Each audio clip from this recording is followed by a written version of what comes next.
adidida na ye enya didi preko obi a obetumi ama oba adwuma ye na oba da achia ye yi na se o ye mpanyimfo sei na mo manso atumi abehwe se nipa a wo emisuade hunu we na wo se eto abama enye obi a odi bi sika besie na party emwa bi a wo mwa hwe emwa medi ama MPP party to extend say e charge me treason enne ebinim so omu wo sika yani a build the party no emom the party no abeye yie ka kire say omu wo sika enti ebebo mu sikatu ogi sika ne memo obi abema obi but yenwene ochina na anu sika ye di maamu ebi wo ana na anu sika yewune hunamode maamu ebi wo Second the Agyapong ne ba ya enka mo madwuma ya yi wo madi ana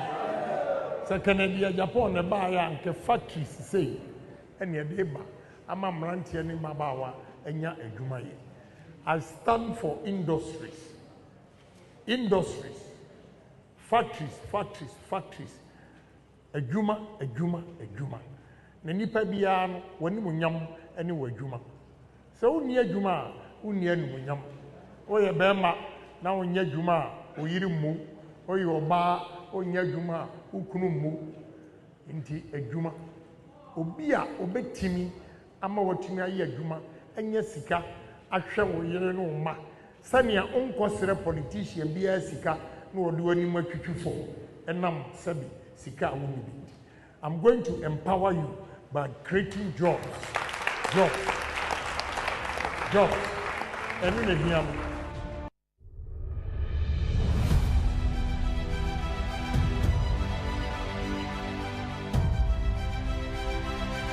Before owning business, I will take it to the human back and look home at the near woman. Then, yes, sir, Yamopon and Kawasa. Upon assassin 1 time said, Dreamia also never one winning editing. And oh, here, a royal family said, Ghana, when approaching families in the amount of subsidies, obtaining fertilizers free, chemical inputs no free. And the demand farmers in your we are now who control for you now crap at the bank and the grass still, no more for check Ghana here.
See, upon you more way a pineapple abrebe and kube.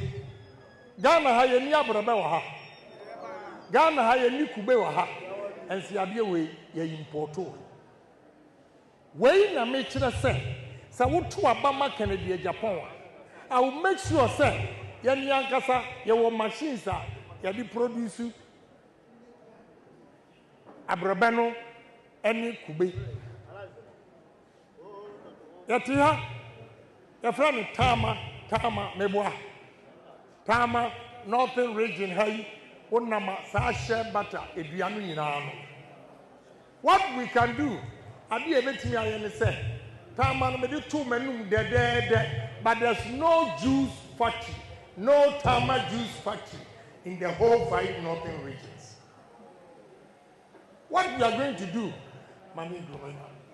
What we are going to do, we have any say that the time before so be a Shabbat, you be you, and you mix it, abrobe, and now kubi, and have this juice fat here.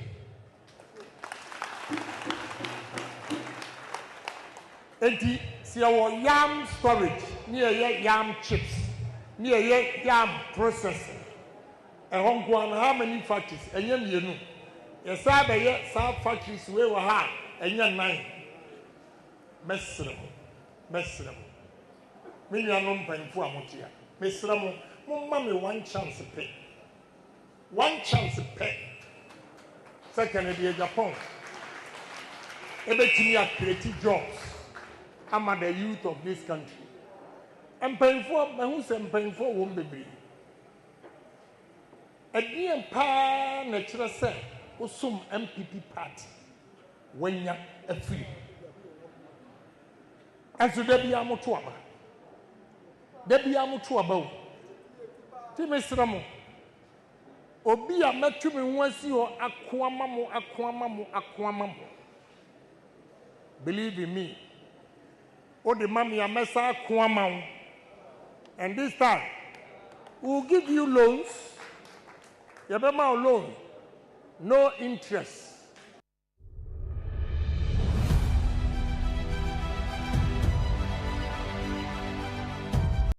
Say Ghana for the little meaning money, Mestre. Ghana for say young found no Canberra, Romoson for 2 million and mine.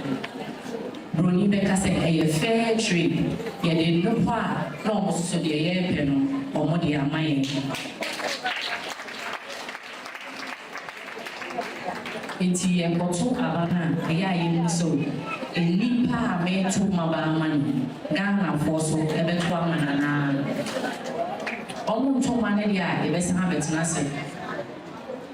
se a second na unique chairman e kan 2028 NBC no aye foforo his excellency oso mpobi ono aye foforo no be 8 years na chese ebetena fie 12 years. But the 12 years coming for one, a quite little bad. But Yamiano, 2028 year, Ghana for say the honor who can buy only 2 million, only the Bema.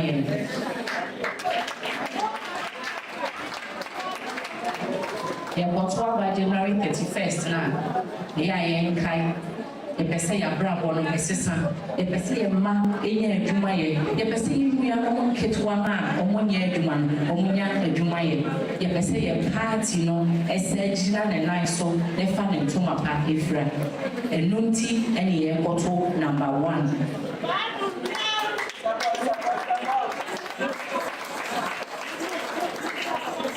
May Mamma say anything, a campaign, any. Ebi edi ani ye kwa ebi so bedi achi ye nyina ye party ba konha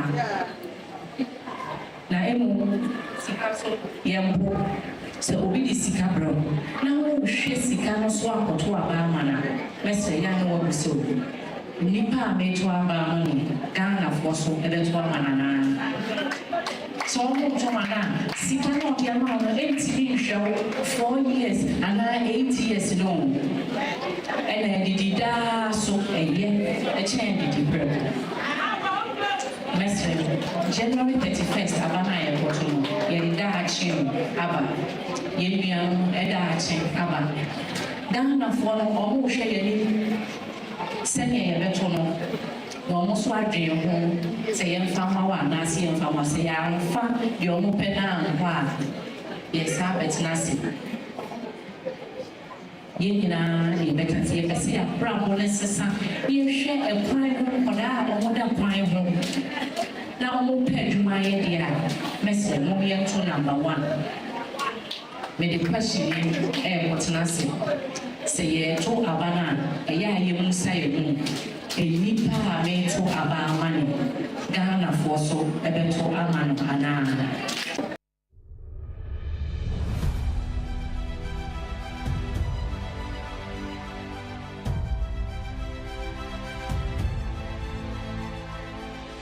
So, a to one or no can and not just a home will be a son.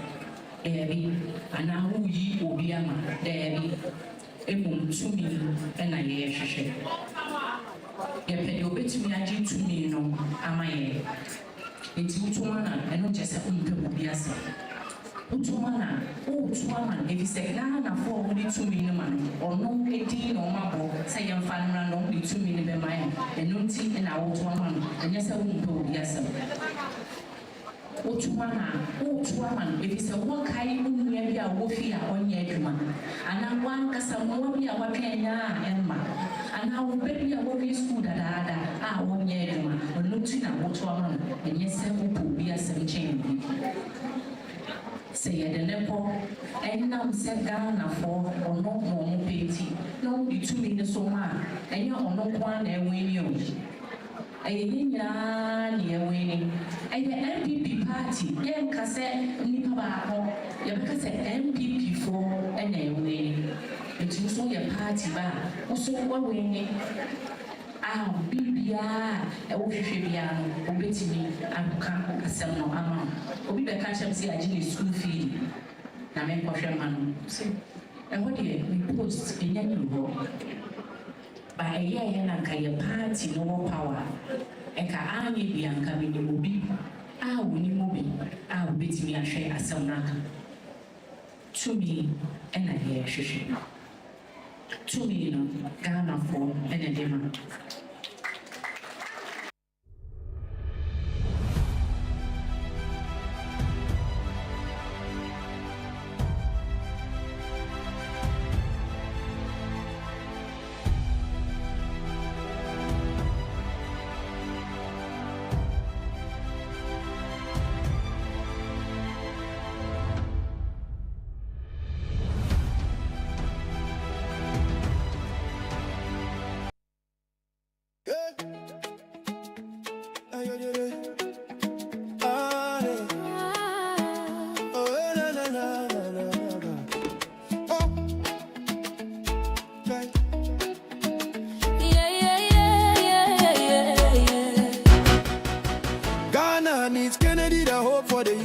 NPP delegates listen to the call for a leader who can stand up tall. Kennedy Agyapong, the man with a plan to uplift Ghana, hand in hand.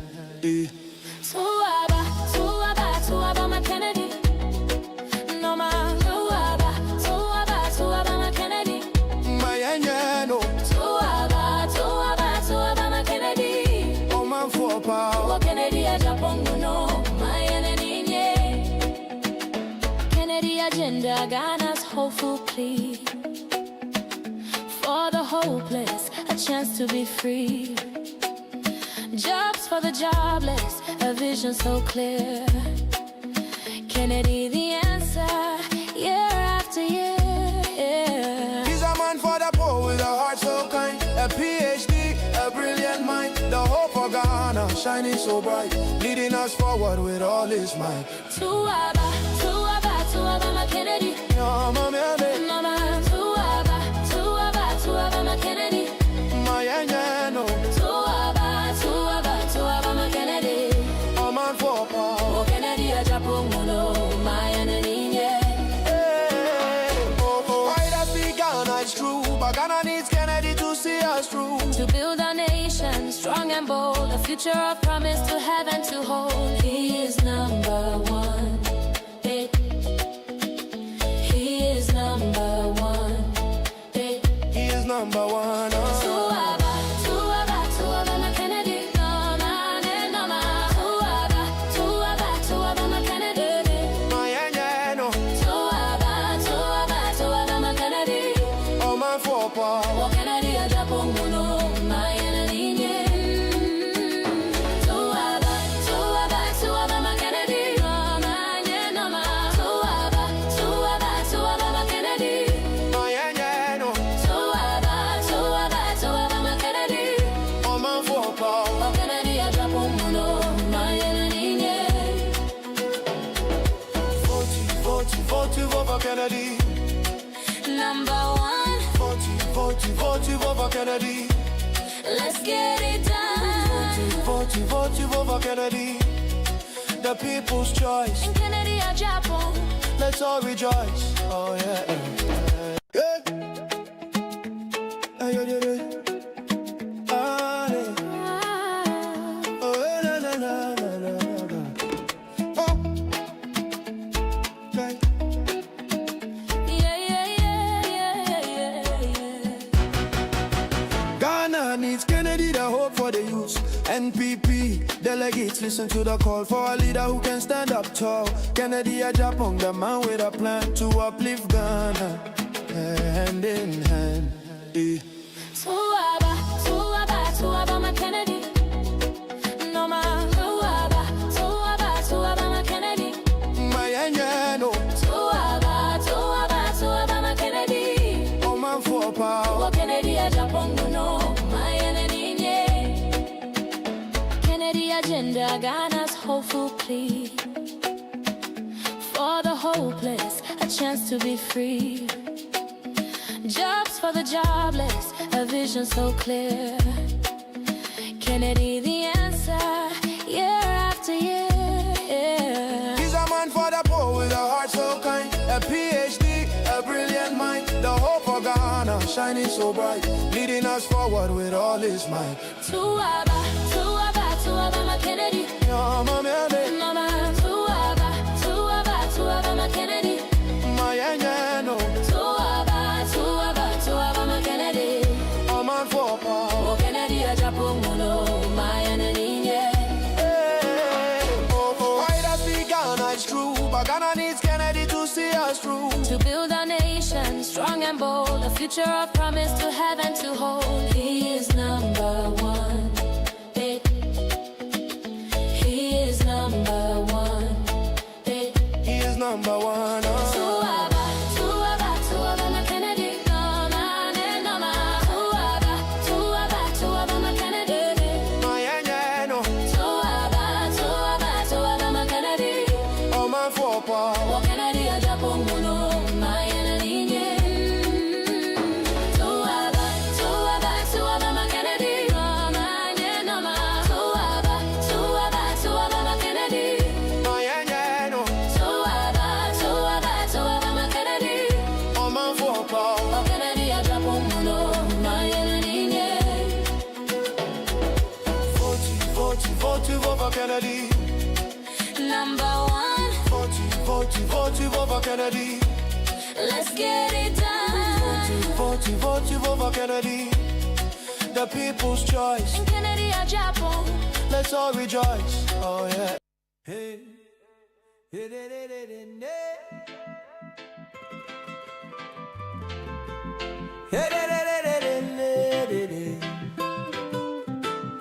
Oh, Kennedy Agyapong. Kennedy Agyapong. Kennedy Agyapong. On the ballot paper, we'll take it far. With the youth and the streets, united we stand, leading Ghana to glory, together hand in hand. From the ghetto to the palace, hear our call tonight. In a world full of shadows, you're our guiding light. Every heart beats for change, we're tired of the same. You lift us up high, your candy's your name. The dreams of tomorrow echo loud and clear. For every young soul, hoping without fear, you promise us a future where our voices rise with you at the helm. Watch us touch the skies. Yeah. Kennedy Agyapong, you're number one. The people's choice in Ghana, let's get it done. Together we'll rise like a wave from the shore. Make heroes out of hearts that have longed for more. Kennedy Agyapong, you're number one. Yeah. In every corner of Ghana and beyond this land's embrace, your vision gives us courage. Let's put hope in its place. We've been waiting so long for someone to believe. With your strength and passion, together we'll achieve. Let them know we're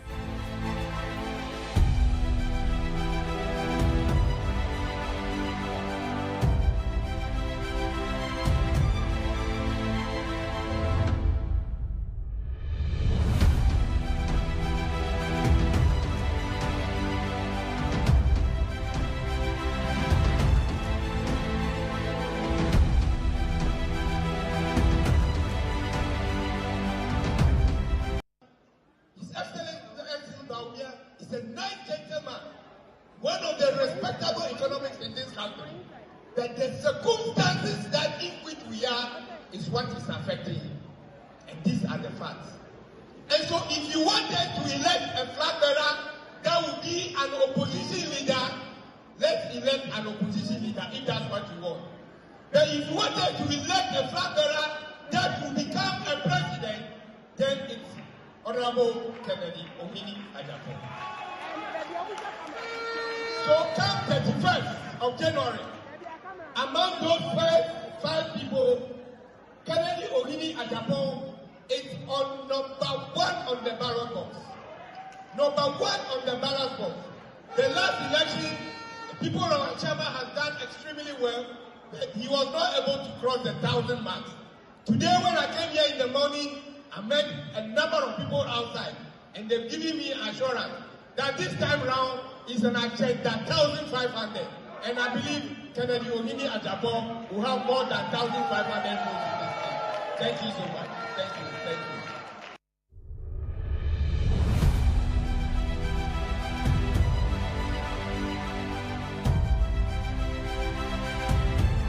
Adidida na ye enya didi preko obi a obetumi ama oba adwuma ye na oba da achia ye yi na se o ye mpanyimfo sei na mo manso atumi abehwe se nipa a wo emisuade hunu wi e na wo se eto abama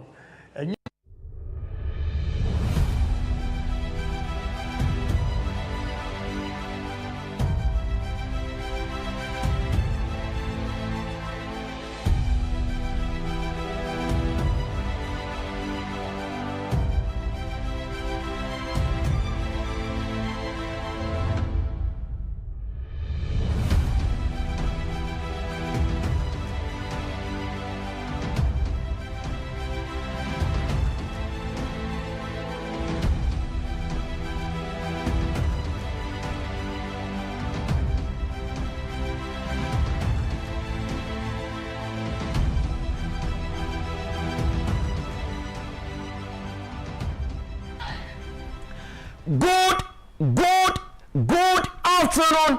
Raise to the power 1 million. Hashtag #1. Today happens to be another beautiful Friday. Nyankopon ayadom ede achaye se yenimo ennepa.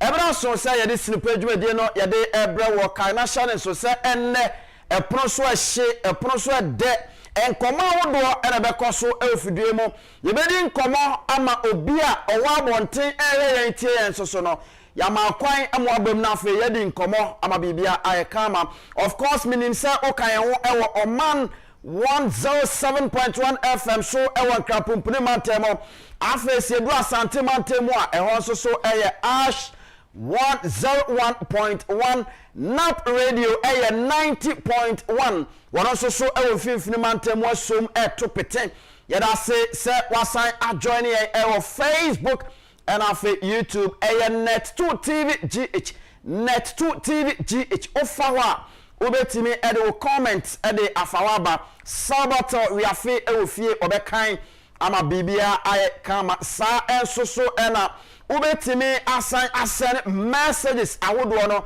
through WhatsApp via the WhatsApp number 0240550899 0240550899 osaneba yabejo so na fe yakan ama bibia ay kama enen komawodo ewofie Honorable Kennedy Agyapong meno ekasa sese o Asante Mantemo na Asante Mantemo highly raised to the power 1 million connected ya wo munyina tiagu mu a wo mo atiagu ewura so se he ekwan bia so in 2028 you are going to be the man to lead the new patriotic party, your party, my party, together our party in 2028 eti emwaya she emwaya de ehona ensama wodo ekoso ya enyasem ketwa kra. And then of course unim say industrialization agenda no enwa no guso ya wone new patriotic party delegate no eche and what catch them say, look, with me Ken on Agyapong and it does so ebeba party nim na womo egusua womo edi nkuta ho ewo ho na industrialization agenda no enu amu ana Gideon Boako doctor ya wono eye kasamafo anase special aid edema Dr. Mahmudu Bawumia ese the fact say we bie nyuma ne nkyese ma akwa na kodi mampani na wanim mpenifa wo do be di Ghana so kwa wo mo emmie adwuma bia ya kyese nsem a watoto agum no enya asem keto akra na eno na Ghana fo ebusa se no no ni nipa na wodi na chi na wo ka se yema ne kwan na wono meye mampani wo Ghana ha no adan Ghana fo ehunu se wono wo ka woyo obetimi de nanu aka bibia no agya wono okọ oye ya na kyese wakasa no agya wono okọ ya niema bebre no wahye Ghana fo bo ene Ghana fo hwehwa wo mu hu yebekọ na afi yakaka Ghana fo bi yese yedu amanfo so ane aka ya nom enti yebekọ yachi na afi yakọ akotie nkomo awodo ni bi ebo sha awodo a Dr. Alhaji Mahmudu Bawumia ehye Ghana for time na oye vice president yebekọ na afi yedi mu nkomo ama bibia nso so aye kama ewo ho na enne Albert Asmani political zabe join me afi coach Christopher Nimri enso so ewofia ha wo mu nyina ebe join na yedi enkomo ama bibia nso so aye kama enne enso so ya ansa Safori wono nso so eye honorable Kennedy on Agyapong ni chocho mucho ne yiri incoming first lady Mame Christiana Agyapong wono na odi nanim ya cheso ne no eye adwuma head of protocol no so akayensa wa anti of course you be din come on ya check it from the camp of the incoming first lady enkutawodie no ekwasen enema efa ekonanim ni nyina no eye nkoma yebedi ewa ha wo a wo hwe yen etie yen soso no ye ne na eye adwuma eti ye be makwan na nso aba na afa ye di nkomo ama bibia aye kama enso ofia ha yemfa sida kese no enfema CO233 Emporium Limited won ena wo boa yen na usikasem no ye ne beboa me na koyie se opa besia aye adwuma eye CO233 Emporium ye ne bema usikasem akoyie ye bebo obesia afa se wo pesika to hyen ye no so ye bebo obesia se wo pesika kotofie ye betimi abo obesia se wo ka wo efie na pese wo ton eno nso so ye betimi aboa mo aton manfaso abaso ama bibia ayekama pe ye kira kwan na afa ye no ni nkuta ho ye wo Jowulu udu Jowulu a bo modern se udu ani betire mo Pick Farm runabout ne nchen wan ye wo fe ni nkomo e wo 0244 533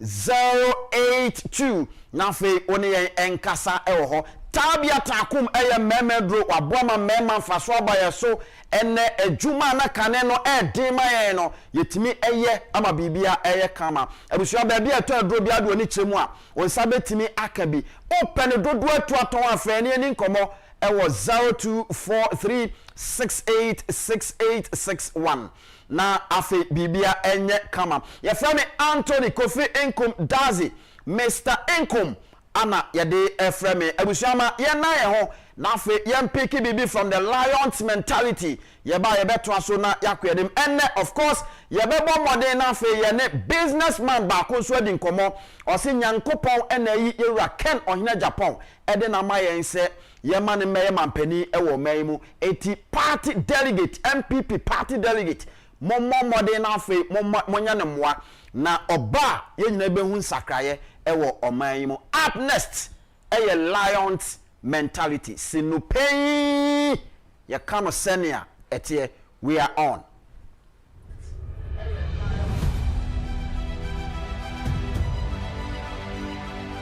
Competence. Lions are said to sleep around 20 hours a day. Still, they never go hungry. They get up and they get the job done. They earn their rest. They earn their success. They earn their freedom. There are great rewards for competence. In life, if you provide more value to others than anyone else, in a shorter space of time, you will be rewarded, and you will be rewarded well and often. It does not matter how long you work. It matters how good that work is. It doesn't matter how many hours you put in. It only matters how much value you've created. Develop yourself into a competent machine.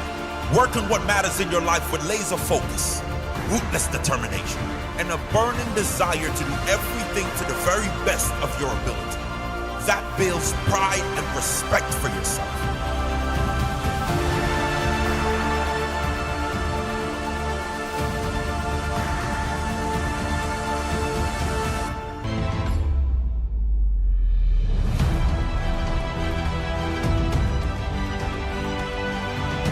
Competence.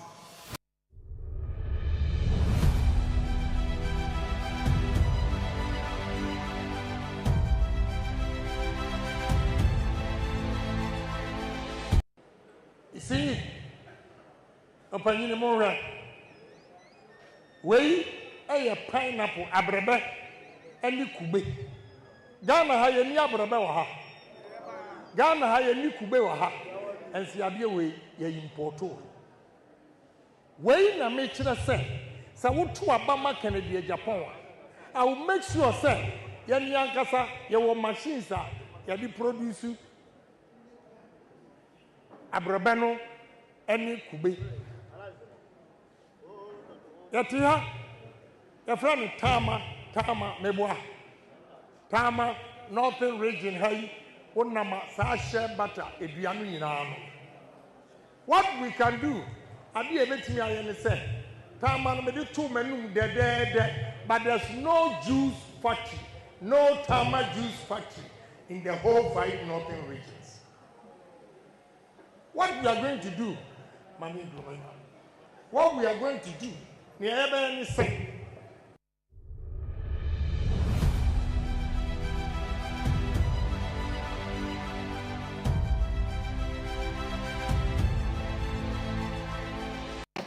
Honorable Ken, so Castle Obewawa, GD, my baby pen into obey. January 31st, Bana Bottom, a Yaminu Yen Dachi, a Mwaba, any Bottom. Senior Abani Beton, and then a betchin, Senior Dachi, a bay. Yamano, every school, Yamiano Ketwa, every school, Omo, a Jumani home. The dream ran, the tinker, you only that prime lorry parks, bridges are said. A year and a baby of fever, and Juma can own far car and a double team on ground. Honorable can say, Oba, open making sure the constituency be a Juma or Namparano or Miami, I. Said, Apollo, yeah, Juma, and your fra and disappeared. So I'm fat, Sikana, Bra, who didn't so on one version. Now your battery out 20 Ghana and more total.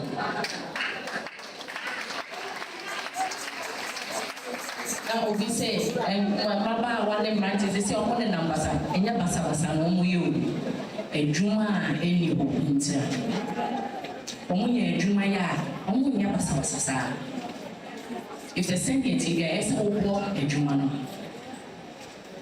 Indian Nibiba, Honorable Kendall, and also a break who could improve.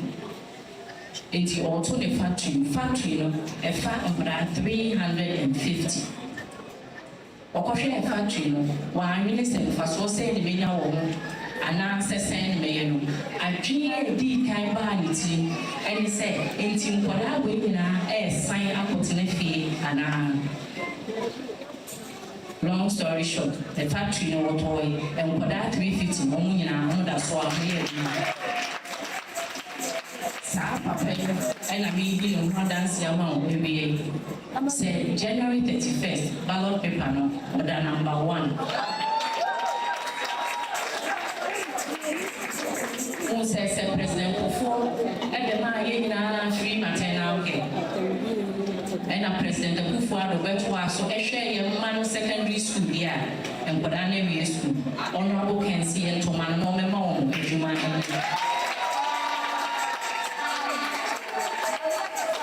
And a bit me as society in a we a trader, we a businesswoman, and you may be a we as young one.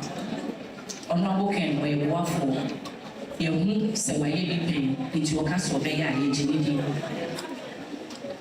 ɔno Ken ka sɛ ɔbɛbia adwuma baabiara na obiara nya bi ayɛ a yɛgye ne di ɛfiri sɛ yɛhu sɛ wabie bi afa nkurɔfoɔ nyɛ afei ɛne yɛbɛhwɛ sɛdeɛ ɔsitie ɔno Ken da biara meka sɛ sɛdeɛ ɔtie biara obiara ahu Mestre, January 31st, Abana Agyapong. Yɛn daakye ɛne yɛn mma daakye yɛn nuanom ketewa ne daakye ho aba ɛne yɛn kɔtɔ.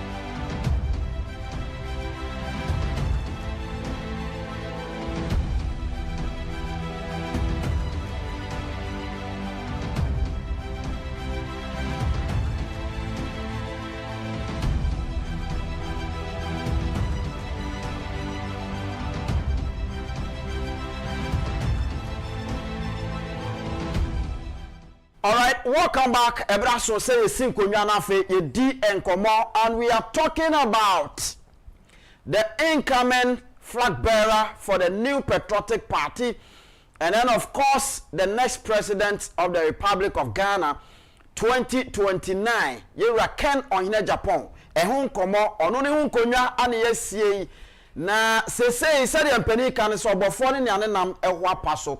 Nia owo message no ena nkofo edi nachi enti ofa epoya yese honorable Ken ofa atoya yese honorable Ken baby obefa bia no people are talking about Ken Onyene Agyapong e kire se nyankopon ensa ewo no so na empanifo awdo kasa adwodifo kasa ena afi esukufo kasa na one businessman a ono so de na no atum o se Mama Ken Onyene Agyapong kwa mana medi Ghana animu a enhyehyɛ nyankopɔn epese ode eba Ghana ne nyina no ebeye den entimi mma na ɔka ne se ne ese enhwema pade efata ne wura no nti bra ye ni nkomo pani ameka na asemi eye Nana Kwadwo Adai na oye businessman osan so nyame nipa watena se ya ye bedi nkomo nana bokode nyankopɔn daroma bibia boko baby a wo fiba e hot sen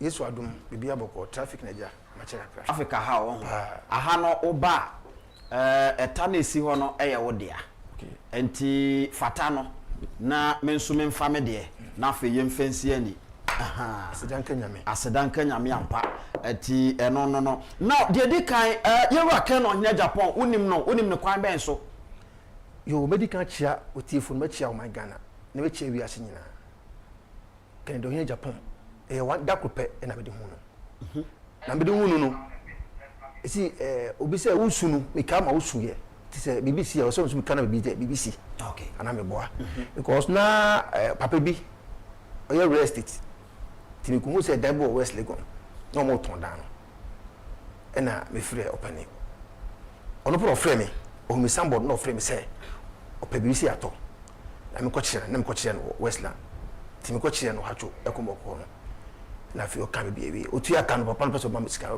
bi se ono tu adan ne ka wieye no na o percentage se won saka no na nipa no mpese o de be ma o pese won kra na de na si okay nti hon na mi fa ka ba o my fm ha timba me frɛ papa na o se me tsanse ntwe no na wo ba ti papa ba na me se nkofo be sala ya me so mbaji sika school fees efi papa ho na me nunu ene wansa me chia na nti e ma me re ho me se onya me otumi so ko papa we hwini pe buwa nyina o mbaji sika efi no ade o ma no o ma pani ana o ma pani na me se ready papa we e be dum e be no otumi be daddy na wiase nyina ho no kore na ya bo din se we nyame ti oba ne nchen na de na si enti me ba ne nchen no na me ka chi no se ye frɛ papa no ye frɛ papa ka chi papa se so ma abrante ne sika na e dan me to dan bio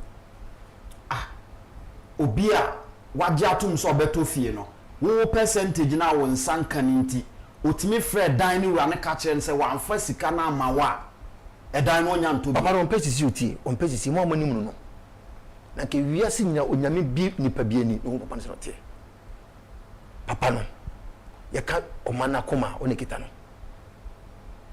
I'm telling you ene ye ka omana koma pa oni kita no enti na mo sa no kosi sen sika no on saka o tua sika ma me o tua sika ma me yes I'm second sika no no ka chem se ne tembi am friend but me friend da me friend da bi san se ma friend da e bi ko na pam so me friend da be nyame no o tia se no onwu yo di be because me see Ghana for mo nyame na different na America for na mo so different na ye nyame nyame ye ba na fi da de no man asa ye man na ye de o man so man mo so man mo so man na ye no kura ni man mo no do ka no kura na wo be chichire o man na e wiase nya be bon se no no ba no e wiase nyame bi ni pe bi ni wo Ghana ha se onyame a wo abrochi no nya different na do Ghana nya different dia o mi obi ani no obi ehu se ne a papa we ni su ni bantie the parliament no ko ye no parliament no nyame de ko yo okohu ni pe bia ni su no ban se ne tie to ko sumo man for how many years 24 years wo hu ni pe bia den na o man na ko ya ni si won so ya onye MP out mi dida I'm telling you ne Ghana ko nwa onye MP a wo sum e wo kurom ne ye to ba ma wo ho e ma okurofo agi wo tumu e ma o man na face o man kese ni agi wo tumu a ntumi president obi be ka se Dr. Kwame Nkrumah bediko Lemana bediko ene yi o mu nyina sankofo nya no mo nya ani amampani Atamos ensusu beso mu ono nsusu de ne de eko o mu nyina no mo nko Parliament House da eti sese de na asesan no bibi kesi asesa pa mfama foforo bo abo pa nti nipa obesesa de ne president Kufuor ne besesa ade no President Kufuor yes ena nyame afa no so na mo MPP de bia papa mo kono nche no chiram ono besesa de ma mo President Kufuor ene besesa de ma mo nti de bia mo kono nche no chiram o chise mo kwan ya ifa so buman yes nukura meka nukura ba ko enya mi no yenyine pomani yi ye pomani seye nanka ye na dentina obi ko ye fe ne de etan adentina no ma buku boy ahumode hwe me jambika ene mananti abedu ha akra nchoku yana se choku na sisi o mana choku ni beden na ya chichiro man sisi akuro be obi asoso bankran obi abepa adwuma so obi abepa adwuma ti obi aba no beda hefa na so officer ministers no akra ha a opemini ka se o de be call regions no se ni pon sa o bu wo a o ba akra na so wasase a ye gu etua ka o to asase na o wasase o sidan o tra ho o betena ho o bankra ho be bibi ikra da chopi o masa no kra de mo menka na no kro ka e de nyame pe nyame o pentro ye nyine be wu be o ma nyame ye wu a ye wu pa ye wu nyame na asase e nam so yi enye no de nya odia o so nya de nya odia e nya kopon dia e na asase so nyame dia o nyame na hwe so hwe asase nti o so bo o so no bo asase no bo po no bo frama no bo de me no home ye ka no kre na Kennedy no oni nipa obetima giga na chiwo no kre na ba ko pe me si onyame bi obi ani na me si delegate ni die me si o mano se be se ya exam so exam no Kennedy so se Ghana be se ya ejina MPP delegate so yes some person man ye dia omotuma Kennedy si kan do be jiu betwe within 2 minutes 5 minutes e be sa e se o di o mani nyabro wo di o mani nyabro wo di emwafo na wo di obi abro na wo bi sa wo se adentem ko jisika no wo ko crucify obi na wo ko jisika be di na obi abre na nipa dom na wo ka se papa na wo fa mra nyanka obi a wo hwe nyanka no na sare pa nyanko bo ni wo abro me semo pa me wo ko fo bo Ghana ha penifo bi me pese bo mudi e bo pon de bia o hwe nyanka o hwe krafo ti de me so a me so fe nyanko pon se ba de bia kan ko fo we wo tu hwe bi obi so hwe so a wo ye dede ade na dede o tu hwe ni pa so wo ni pa no hwe so ye dede ade tra o man je chire no e yo do no bia ko yo se wo presidential material ono na Ghana for ye he ene de yin ka bi chire me ye de minim so chire me na ni pa ko obisa no obisa se de yin na na de na we bisa according to oseche mensa bonsu ene ye wura KT Hammond say ubia ye ne ko bibi men kasa me pa chome ho aso ka hwe o ma na etim utie sebi nyansa na dibu man yo abofo se nyansa ko mu ko na sai o mutumi ye abofo ko da wo na wo gana tie onyankopon na gana ni onye broni yo be mama ase nyankopon satan hwe nsase ya me di man wo de wo megum mo hwe adorode ya me de che o gana ha mo de mo hwe de ka vota region ena north misi nyame shira sankofo no na onyame bie ni pedie ni na bari onyame ma ho se na nyame de kana de nenu o bo zo o paso ye ho no o wi ase nyame hu because o wona kan mo hwe Ghana ko mo be billionaires I'm telling you today asase to wona ba ko toro aban ko be ko toro from abusia ho no ma che ana me boa o ba to ko so fo ma asase no o tu ko fa o ba just say me jira he from America bisa say o ko America how many years we who be it or how many years ye kan no kre ni papa ba chechire ma no wona oba no ti delegate dia mesre da mensa yem de bia me so se ni papa ba ji o ma na yebe hu kan ya no na o ma yebe hu green bi no e o se green ni kwasa green yira green anu ya dia ya green yira Ghana ni greenness no ayira mo frag ni se fit frag ni ti sa frag na bo akire green we fa se green ni na wo ase is a yellow take over and me tell was say yellow no take over na take over life ba se nyame tu na kata be hadwin se say yale ado so pa yale no so yale was ado so pa hwe me count match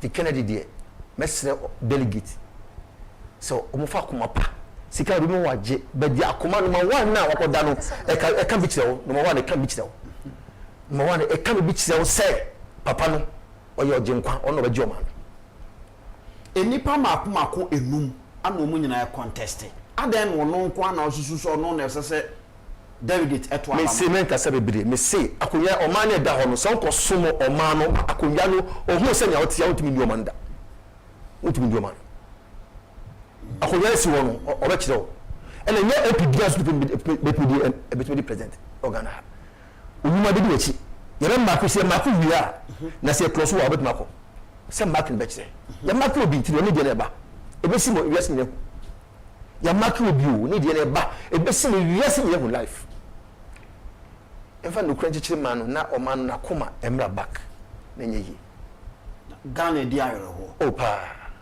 sesen esi yellow no take over yellow no take over mama ni take over mesrem o man nyina mama ni take over yellow no eri na ke o so motfa so na e bi papa mam be si e be take over over mesrem mama ni take over mesrem pa and the only thing I bit my answer be to aba mo no abo ken no hina Japan Kennedy ba green e be peja biom e be peja sa nti so tinkra ha na so otumitia danka na di ministry saba na se e kwa da ho a me bisa o se wo ba be trankan dabi wo be de won kan otu kro mo tu si dan e dan fe fa wo nkan insle go wo tu si bi wo tu si bi go di pay wo tu si bi ti Kennedy die mesre delegate mi se gum yem mi se gum ko to biom mesre mo because obi di ka sem o se munim no boa wa ka so ma chebe munim so wa ka chebe asem ka che pa munim no boa yes ni ana yere kan yes sir e asem ke yes sir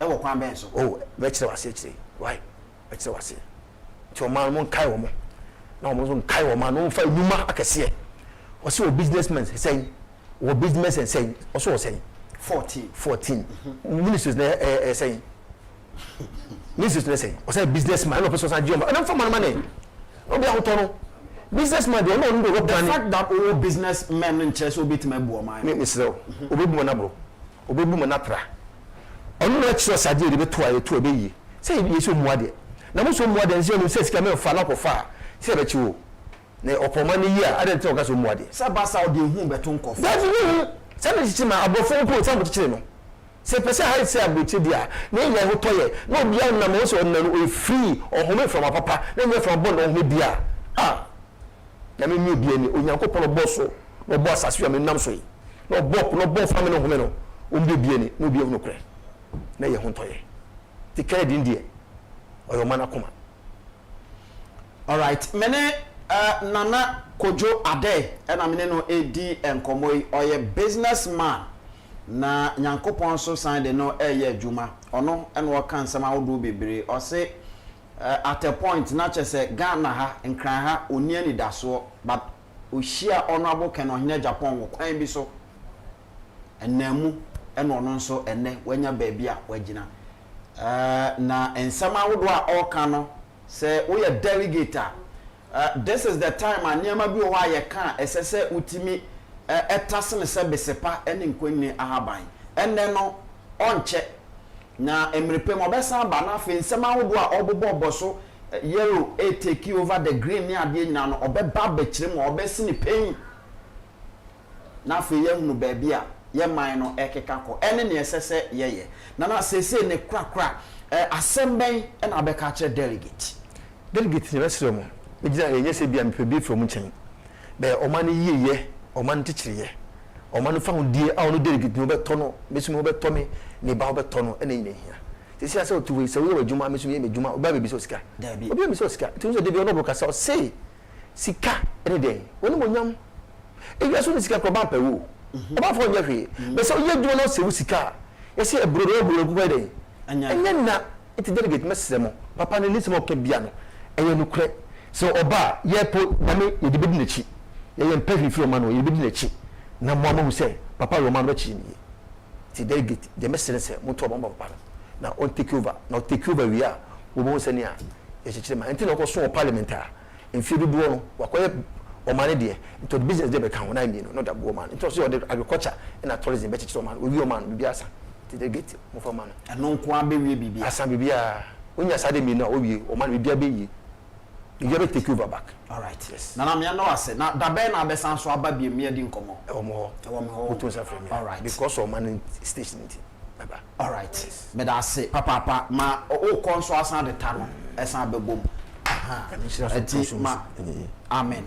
Me da ase papa me ne Nana Kojo Ade or a businessman or sanso e nyame nipa e na me no e di nkomo e wa ha. Maka tro se na epono so ahye epono so de na medame wa ba me ba me ne Albert Asumani political za and afi coach Christopher Nimri ebesi nkonwa na afi yedi nkomo me ne wo mo nsusu wi a na afi me ne ya ansa safori ensusu ebesi yedi nkomo ama bibia ayekama sinupei ya kana senia etie we are on.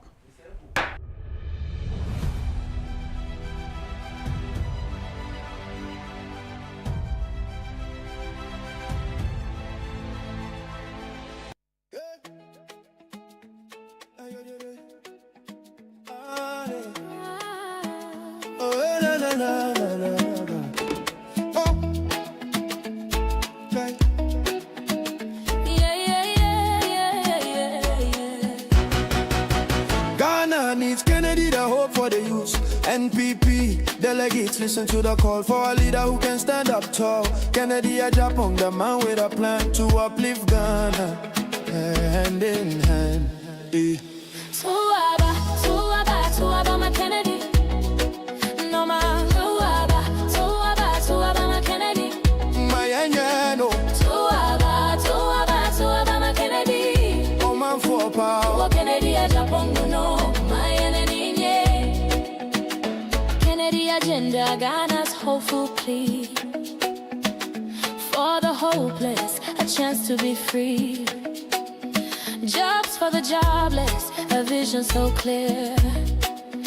Kennedy the answer, year after year. Yeah. He's a man for the poor with a heart so kind. A PhD, a brilliant mind. The hope for Ghana, shining so bright. Leading us forward with all his might. Suaba, my Kennedy. No, Mama, Suaba, my Kennedy. my angel, Suaba, my Kennedy.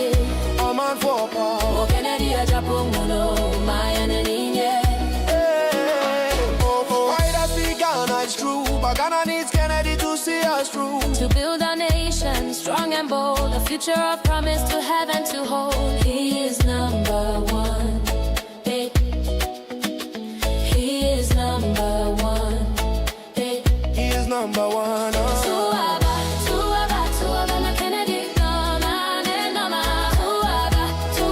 Suaba, my Kennedy. My angel, Suaba, my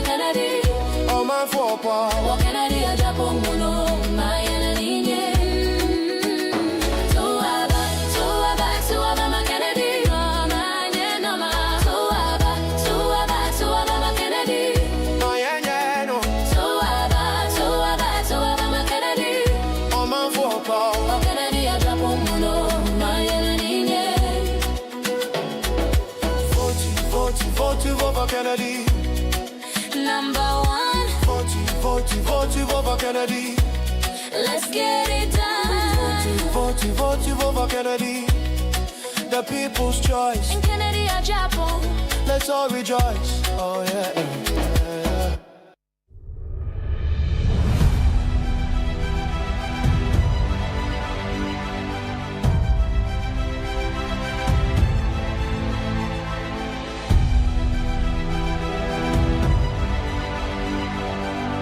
Adidida na ye enya didi preko obi a obetumi ama oba adwuma ye na oba da achia ye yi na se o ye mpanyimfo sei na mo manso atumi abehwe se nipa no a wo anisuade hunu wi na wo se eto abama enye obi a odi ni sika besie na party emwa bi a wo mwa hwe emwa a medi ama MPP party to extend say e charge me treason enne ebinim so omu wuska yani a build the party no emom the party no abeye yie ka kire say omu wuska enti ebebo musiketu ogi sika ne memo obi abema obi but yenwene ochina na anu sika ye di mamu ebi wo ha na anu sika ewunewuna mo di mamu ebi wo Second year Japan na baya enka mo madwuma yayi wo madi ana second year Japan na baya nke factories say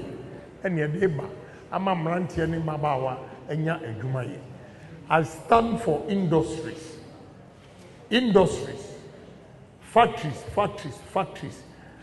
adwuma na nipa bia no woni munyam ene wo adwuma so woni adwuma woni anu munyam oye bema na onye dwuma oyiri mu oye oba onye dwuma ukunu mu nti adwuma obi a obetimi ama watumi aye adwuma enye sika ahwe wo yire no ma sania onkosere politician bia sika na odi wani matwitwifo enam sabi sika woni bi.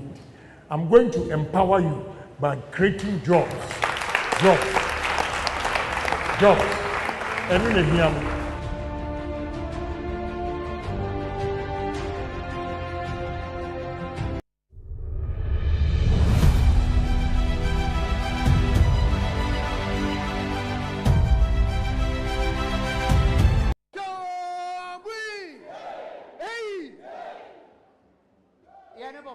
Kennedy on Henry Agyapong honorable and I didn't pay you far.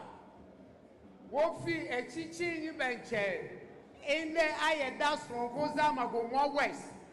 There Wombra Nani Trimupowa Osine Iwado to become the flag bearer of the MPP come 31st January 2026. Kugludu Yamamuina Kwaba. This is Gomwa West. Honorable Ken, Gomwa West has been faithful to you. Chobi! The American there, a miracle by police station executives.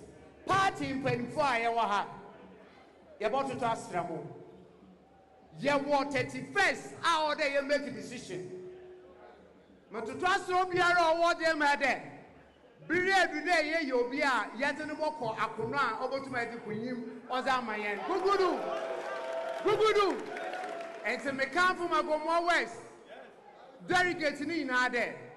Yam for young was Zen, Yam Yam, Yansa, Yam Vanta, Honorable Kennedy, Akoprako, Agyapong. Gugudu. Nambo Mayaka in there. Yansha Yanika Saye Kasa Odin Kambom Unity or the Baba. Amayatu Ababia, Yen Nara campaign now say no for today, near the war party no to my hair. Mamuina Baba.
welcome back ebra so se esinkonwa na yedi enkomo na ene enya sem ketu akra. Of course minim se okan ho dada ewo oman 107.1 FM so won krapumpuni mantemo asante mantemo enso so ash 101.1 and then in Fifini Mantemo through NAP radio okan ho ama yedi enkomo ewo sinipeju edie so o san so area 8 yen ewo Net2 TV GH on Facebook and then YouTube as well. Ebusia obetimi ama o messages ahodo no aba isan se ejari afe ba sabato afe efie enti obekenkan ni nyina ama bibia ayekama.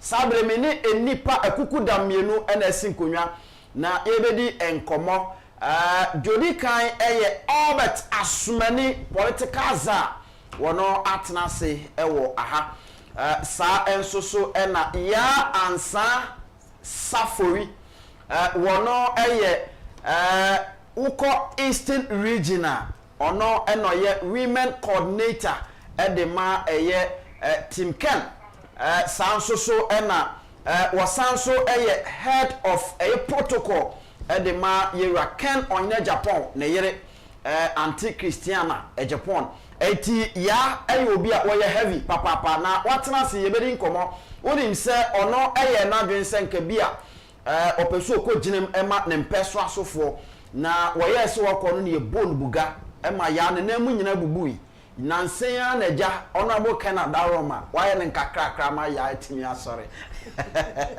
political buga enya asem ketu akra abedwafo mema makwa aba Zakum ya joso bibia da yedie nyame adom boko na so oh nyame adom ehye ede nyame ase yese eya na ladies first eti ya tan wo de na siwe ti ofa wota no na afi wo de apem no de echese meni wa hia so na ewie ne sa mene Albert nso de bepim na ya twon ho kaka ya no ye ko kaka na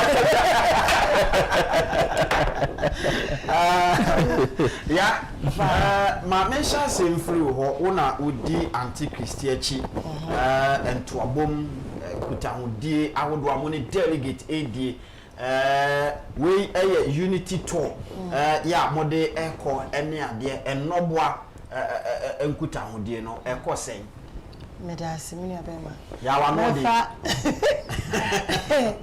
mefa akonya wezo achi obi bia Ghana for na especially Yera Kennedy Agyapong or Kwaprobo Ashanti region Ghana for na say only enfanemra ti epe power mechia ye ma me Christian Agyapong oba time pa okutanu futa baba so obi aso an brasiem e no de nam mechia Team Ken for na campaign office yes sister darling Andy no bia Chairman Kwesi Poku on the original here for Tema West. See if you can become a new job in South, we are in call for make sure you go for now, or Chairman Papa Kwame J. Saforia, honestly, a council of elder. Na Chese, again, na year corner, Papa, Monsieur Sawani and Sekache. Send your Ghana for Agyapong Papaya Tumuno, F.K. And no boy, ye mammy Christian Agyapong. Yamishan baby will be a mammy will say yes or your bad time. When him so near papa 30 years. And so be ante, cause I will come bonny be a rasso. 3 decades. Bonny crutchidom. Bible say he who finds a wife finds a good thing, and this woman is a good wife. Could go to a young be an Bible. Yeah, papa, the hell can say on one down Montpine or Bobby and just all I backing vocalist be a while then. A bomano. Now, whom I mean, I will say yes, first lady, a dino, a fatano. Send ye mammy, Becca Sacra. Baby, all day chaos, no for my cana, ye dean. Young catch a way crowd. Or for my car, Cassa, as Casana, ye dinner. Now, poor one now, Uzu corner, and no was a ma walking. Or say, Boame. Na memoir and listen but the forms contractual forms go around my delegates who send your delegates the 3 years pedere grassroots for any answer power ye pe power ni abesi side grassroots for ni ehurisia ni eye dwumaden enso eba na anu die koye family and friends wodi ani ma ye mpaso bra na anu ya anu odin ema ye mu bi nyina desire a party ni kura ye jai ye biem. Then God gave us a flicker of light, which is Kencity Agyapong. Odudro bibi, voice of the voiceless, grassroots ye no. Because onuna okuma yen, papa no nya no hotam. E dia no oje.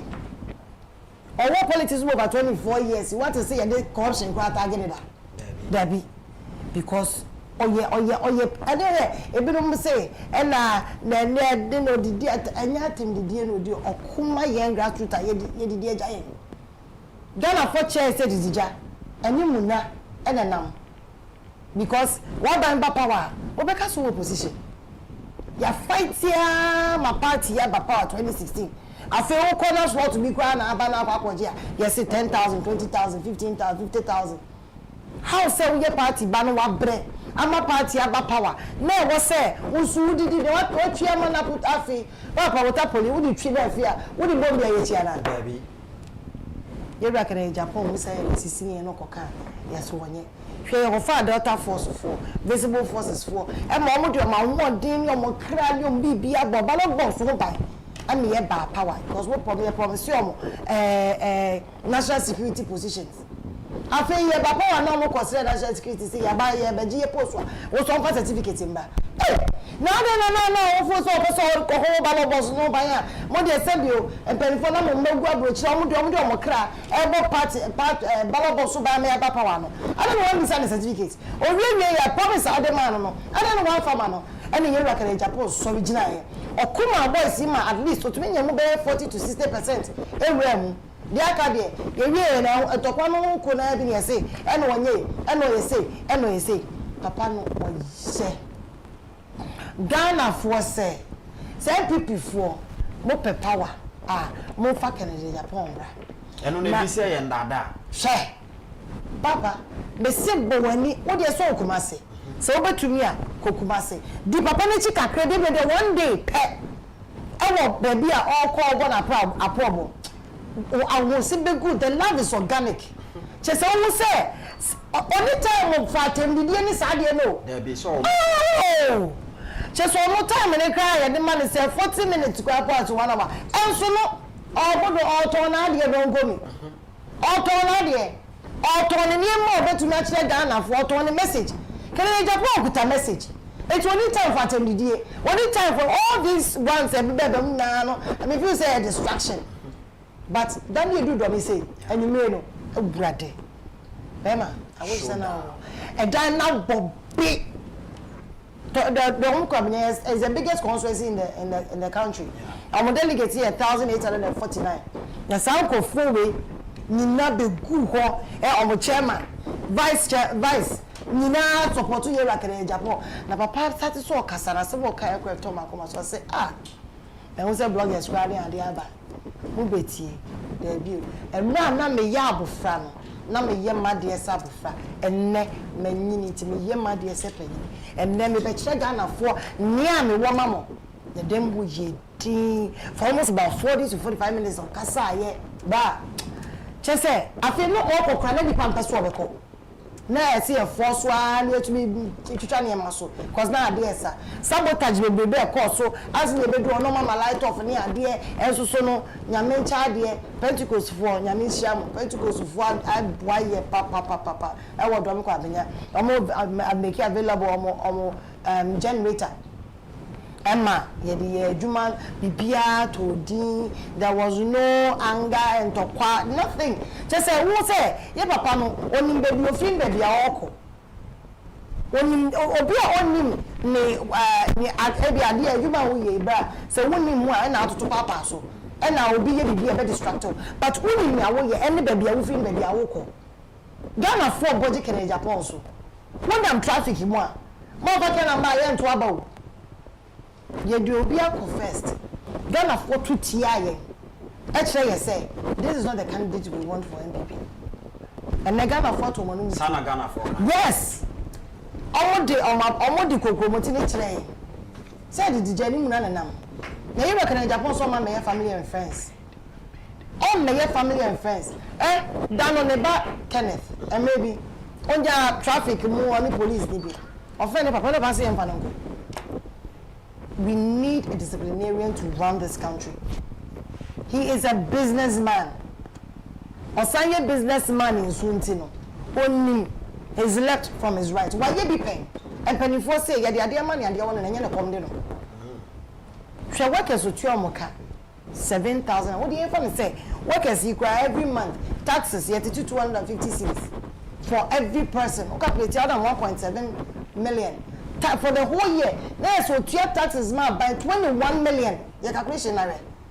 He has contributed his quota to his family, to his country. Into almost so near Malfunu so said. Nania brepa. Say all my family and friends.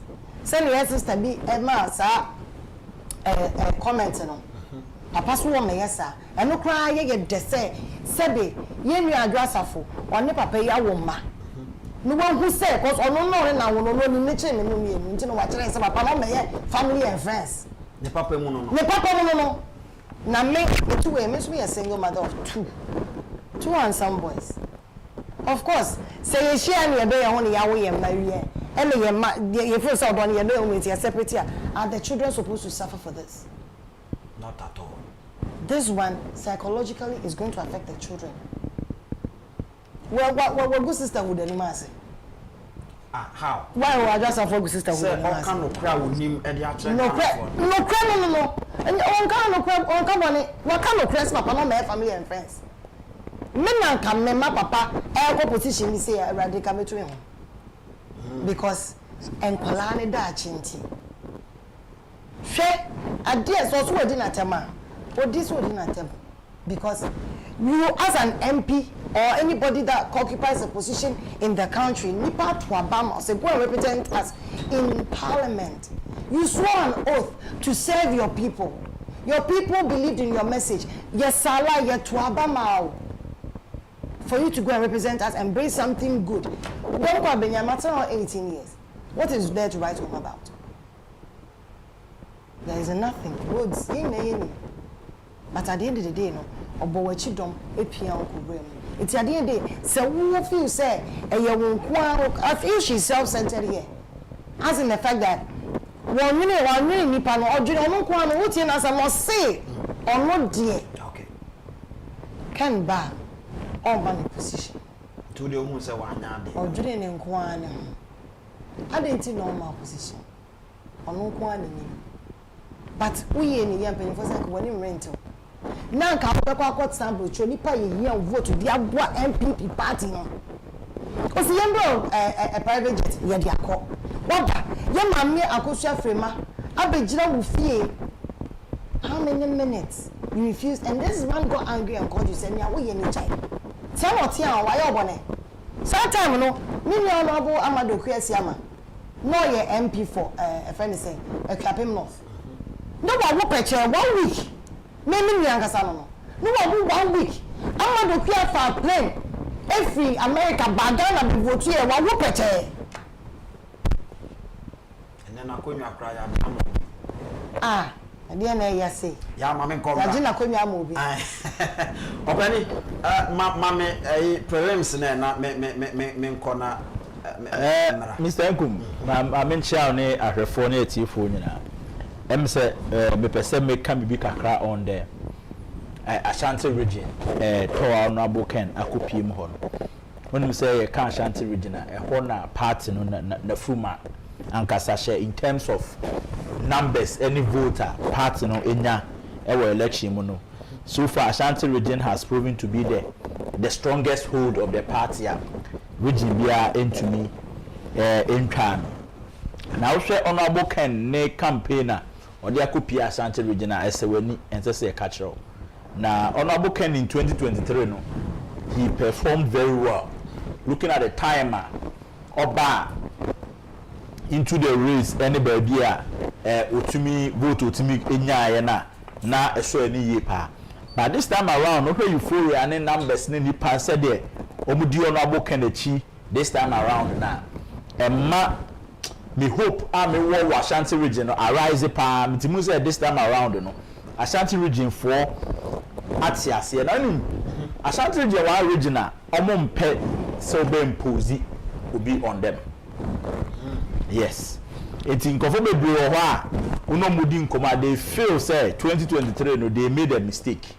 I said now it just nti no crepos and conform didn't get enough time to analyze candidates no messages na no more dey ban.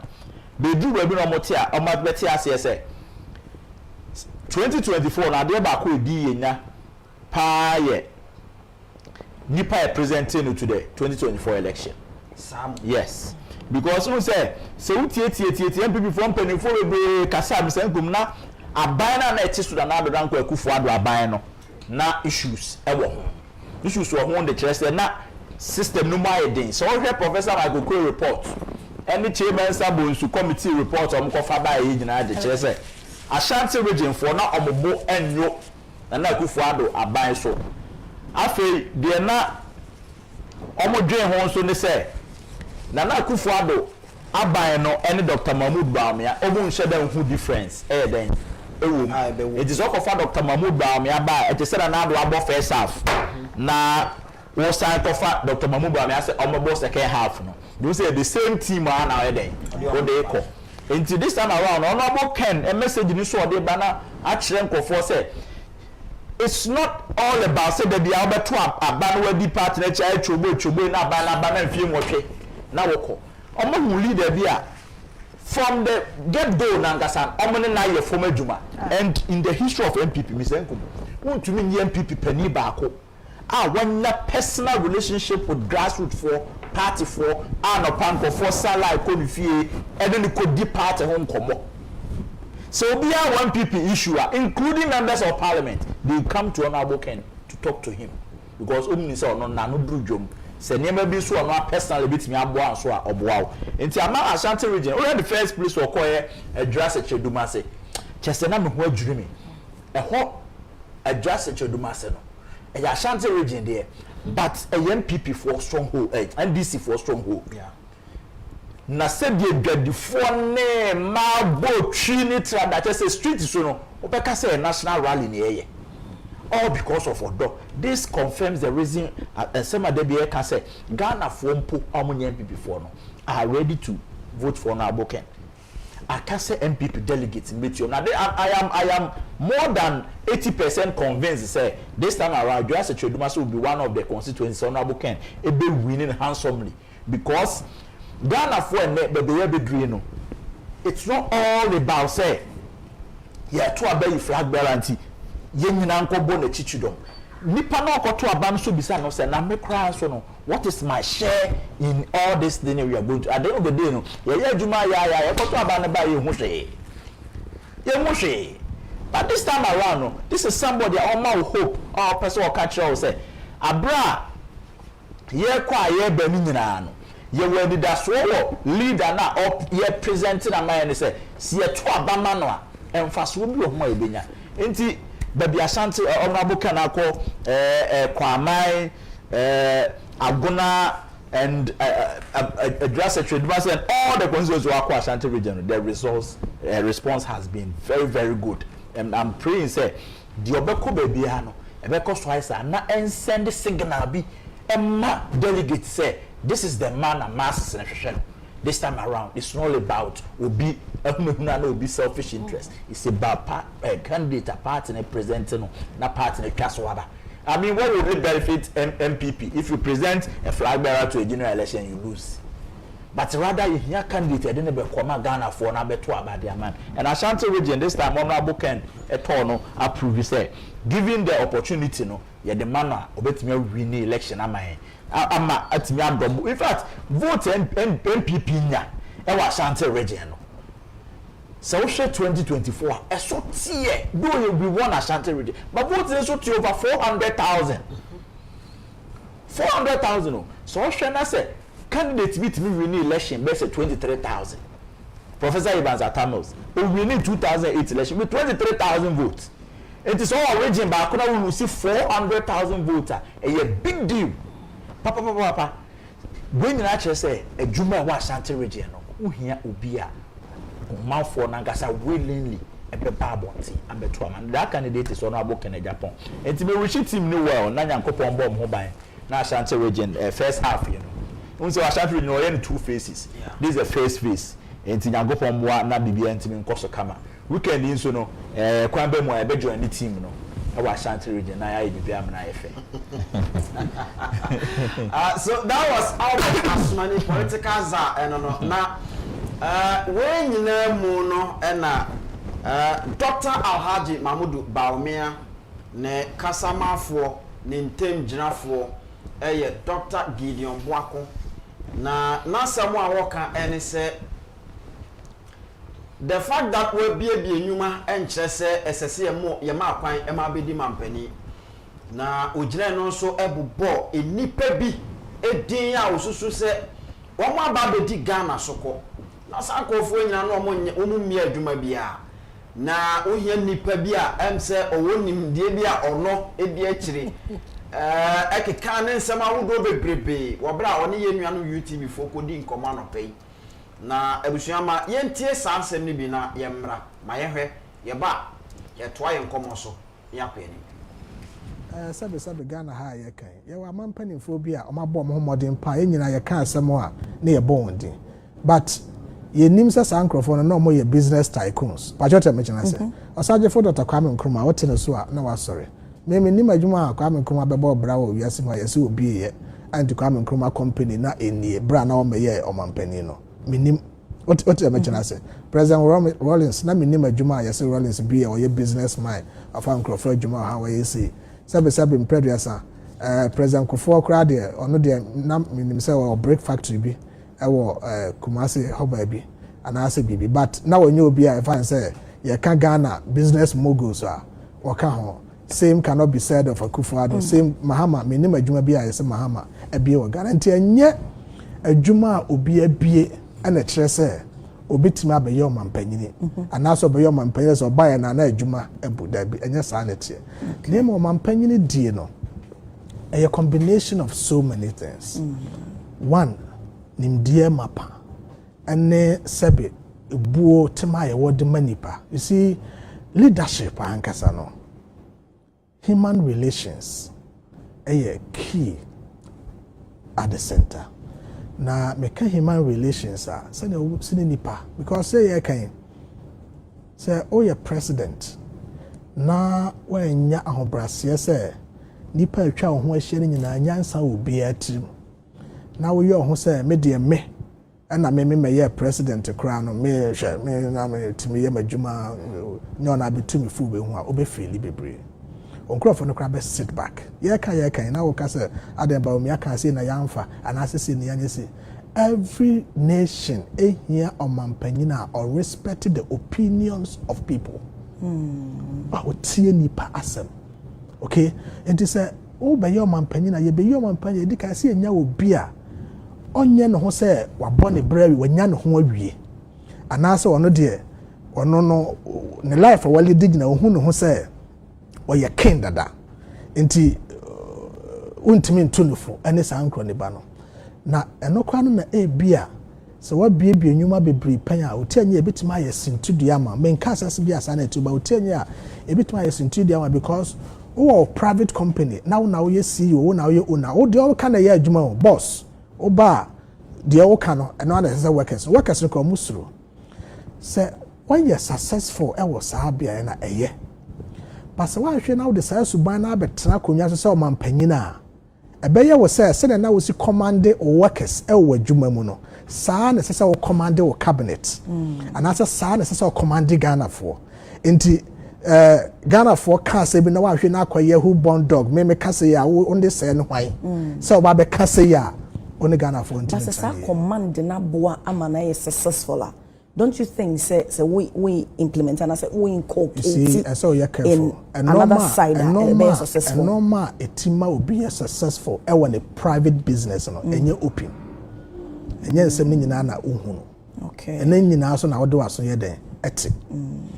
did the bit mama will be a successful ewan a jump now crank a jumamu the come and massa and for so on a banner. We need to know. And yes, sir, obey mistakes be brave. Sabe Ghana high can. You are man penny phobia or my bomb modern pie, and I can't somewhere near bonding. But ye names as uncle for no more your business tycoons. But what I mention, I say, or such a photo to come and cruma, what in a swap, no, sorry.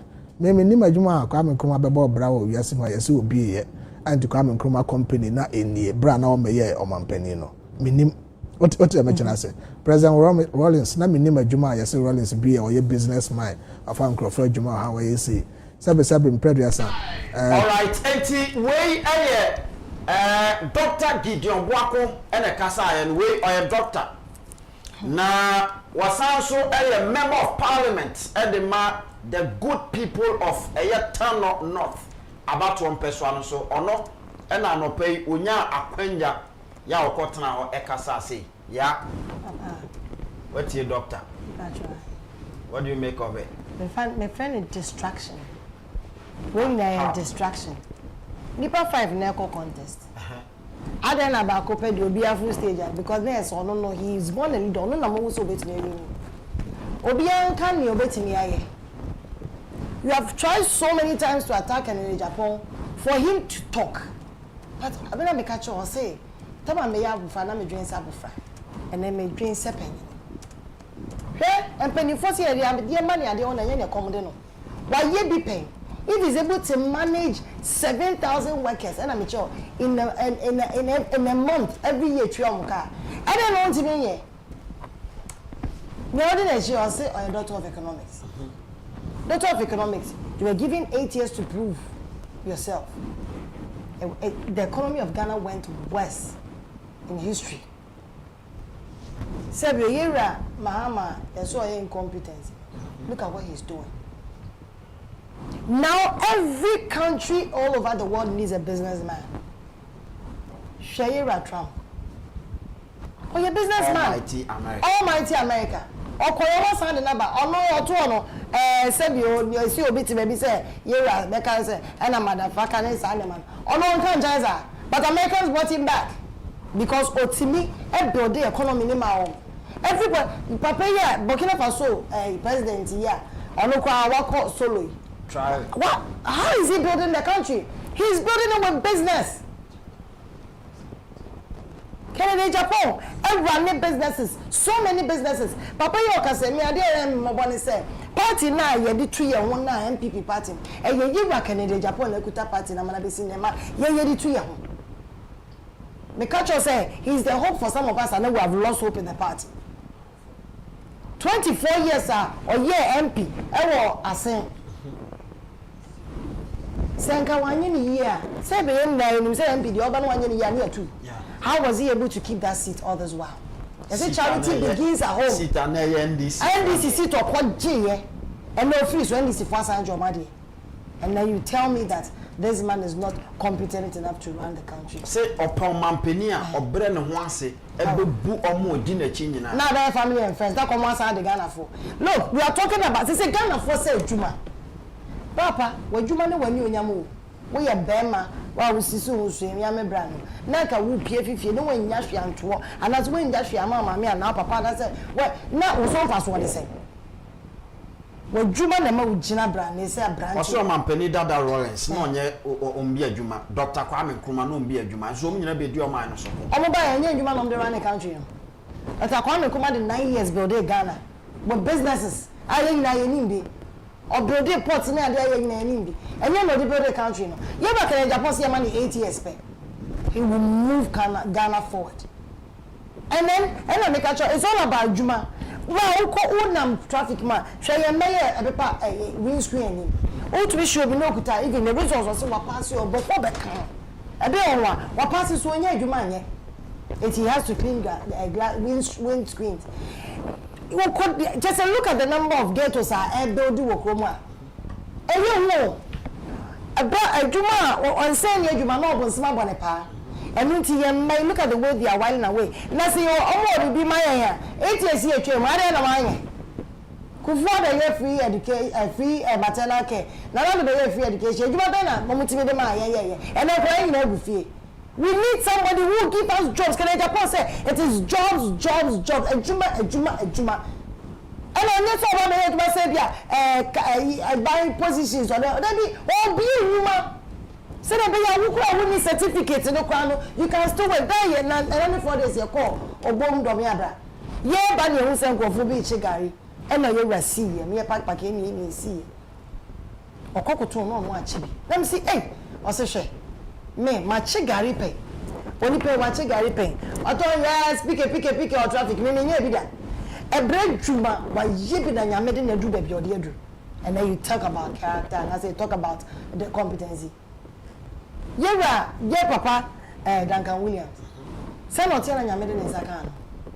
Let me tell you, for a habit scientifically, it is proven say you can change a habit in 21 days. But competency, you can never change it. When you're incompetent, you can't do anything about it. You're the award.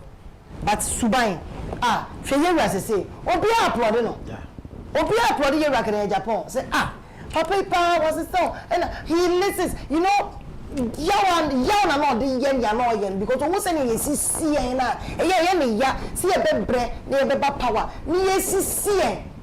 I don't know about a swat amount as a deli. Can I say a mayor who Menkaya ya, food war, a fencing, a stadium here. A Juman and almost sheshe. Look, me didn't call pro bono, a do a table Muhammad was 6 starch factory. A do what prime, Yakuji, who said was such. The man is ready, yeah? What tons thousands of acres are, or the Babe ethanol plantation that Mobile catch up. Or the Bay ethanol factory. Ye be bro, ye be banchi. Ye Ghana, near my 1 year back, the that's of stopping importation of some things. Because see what the young and coming entrepreneurs. Nigga and call man, she youth and they say, Obia, social media and Obia, we are said Obia and services say. So they are learning. Obo a nurse or a doctor, but all business.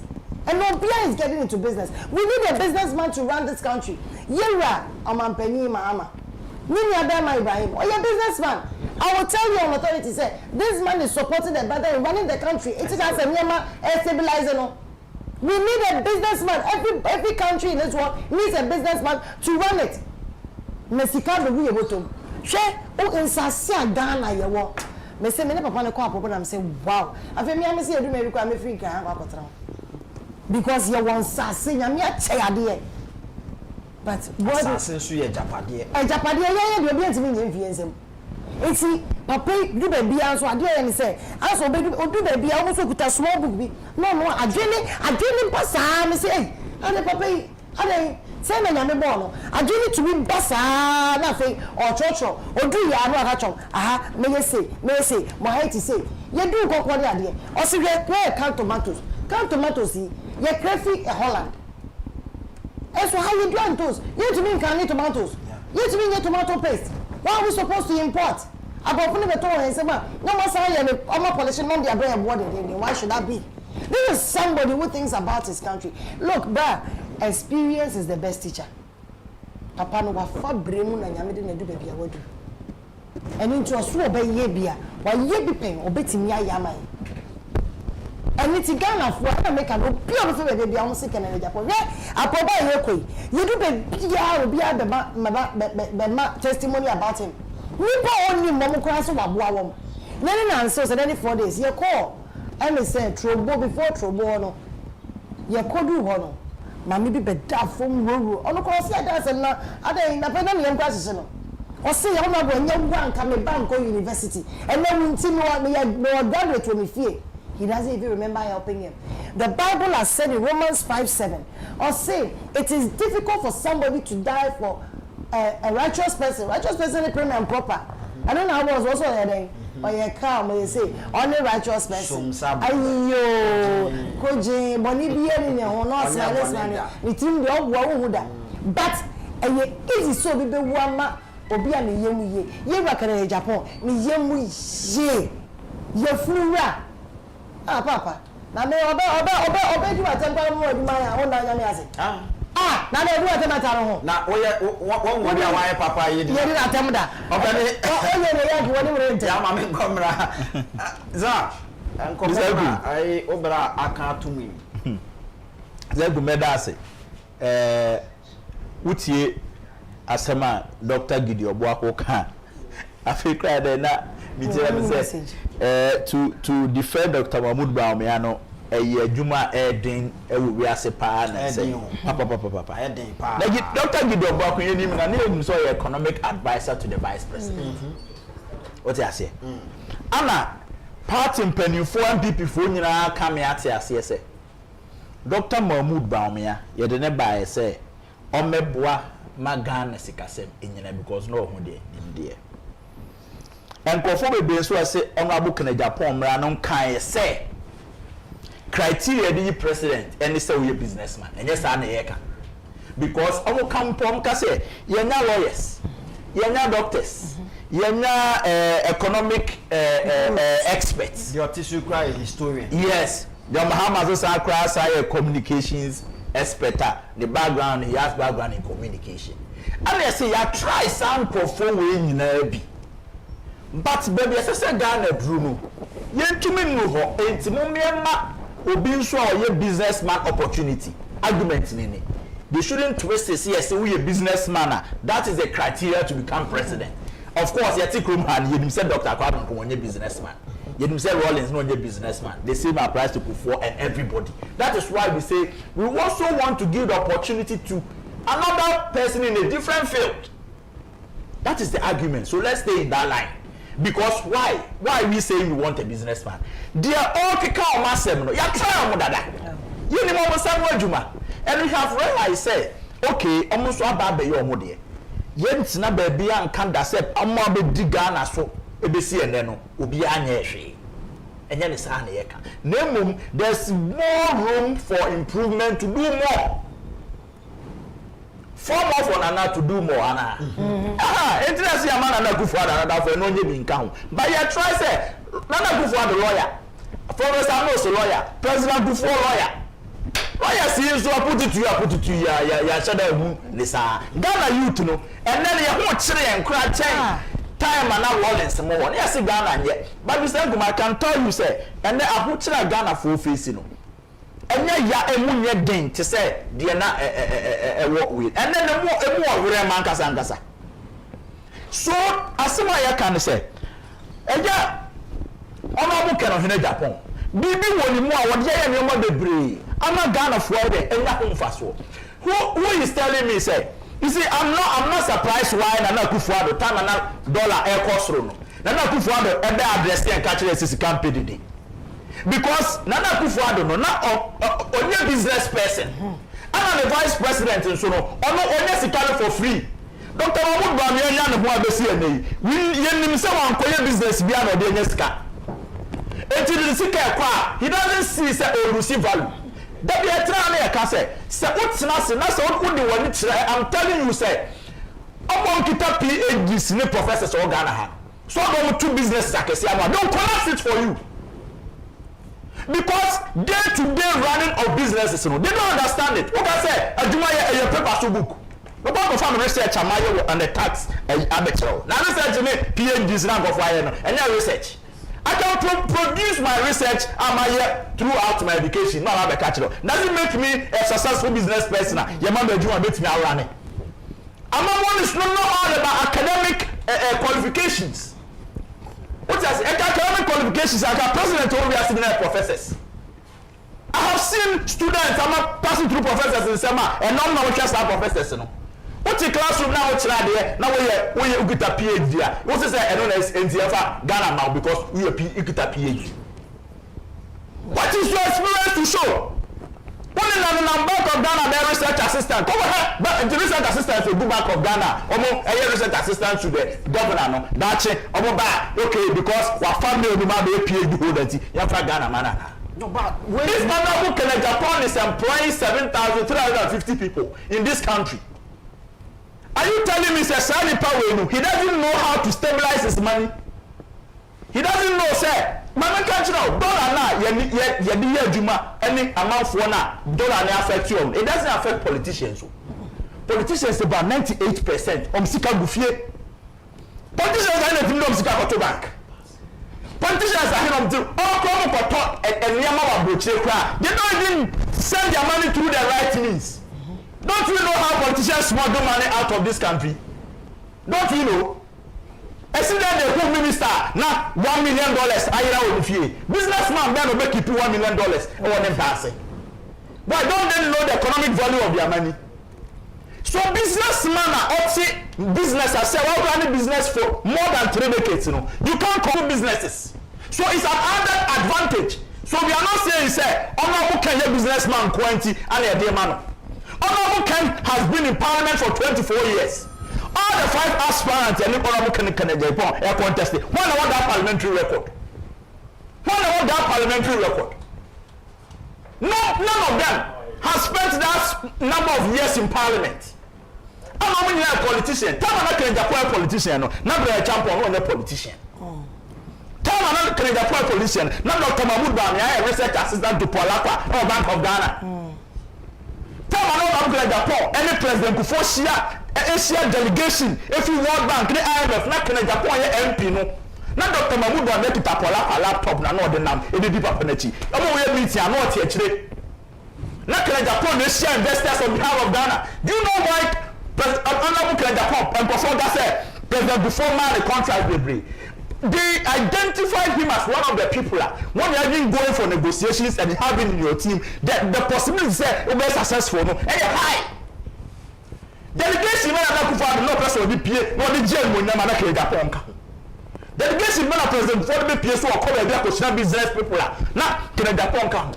And no economy will thrive if you don't have investors coming into your country. And who can connect that? You need an intelligent business person who has that rapport with business people and have the credibility. Yet you come here, politician you fight from Namwe. Ebi a meyi or engineer kwada Agyapong na film. Obi a ho bo asem. Anipa 5 no on amoka ne ekon. Obi a ho bo asem when it comes to deals, sikasem. Yet you come here say one online will be Dr. Mahmoud Bami adia. Yet say Dr. Champo or top buying hotels any adia and look up any jay. Dr. Luchum, school fee the host and more. Catch up one scandal there from Japan say economy. This is a genuine businessman, a one-running business for decades in this country without any or the saying. I don't talk corruption. You as president, you need somebody. A nipa a dinner, obebu omo. I'm not sure say you cannot be a successful businessman if you don't possess that quality. Mr. Kubino Nabu Ken I Juma for 14 years. I don't recall say Nabu Ken I met have fresh staff meeting. I cannot be attended the attendant.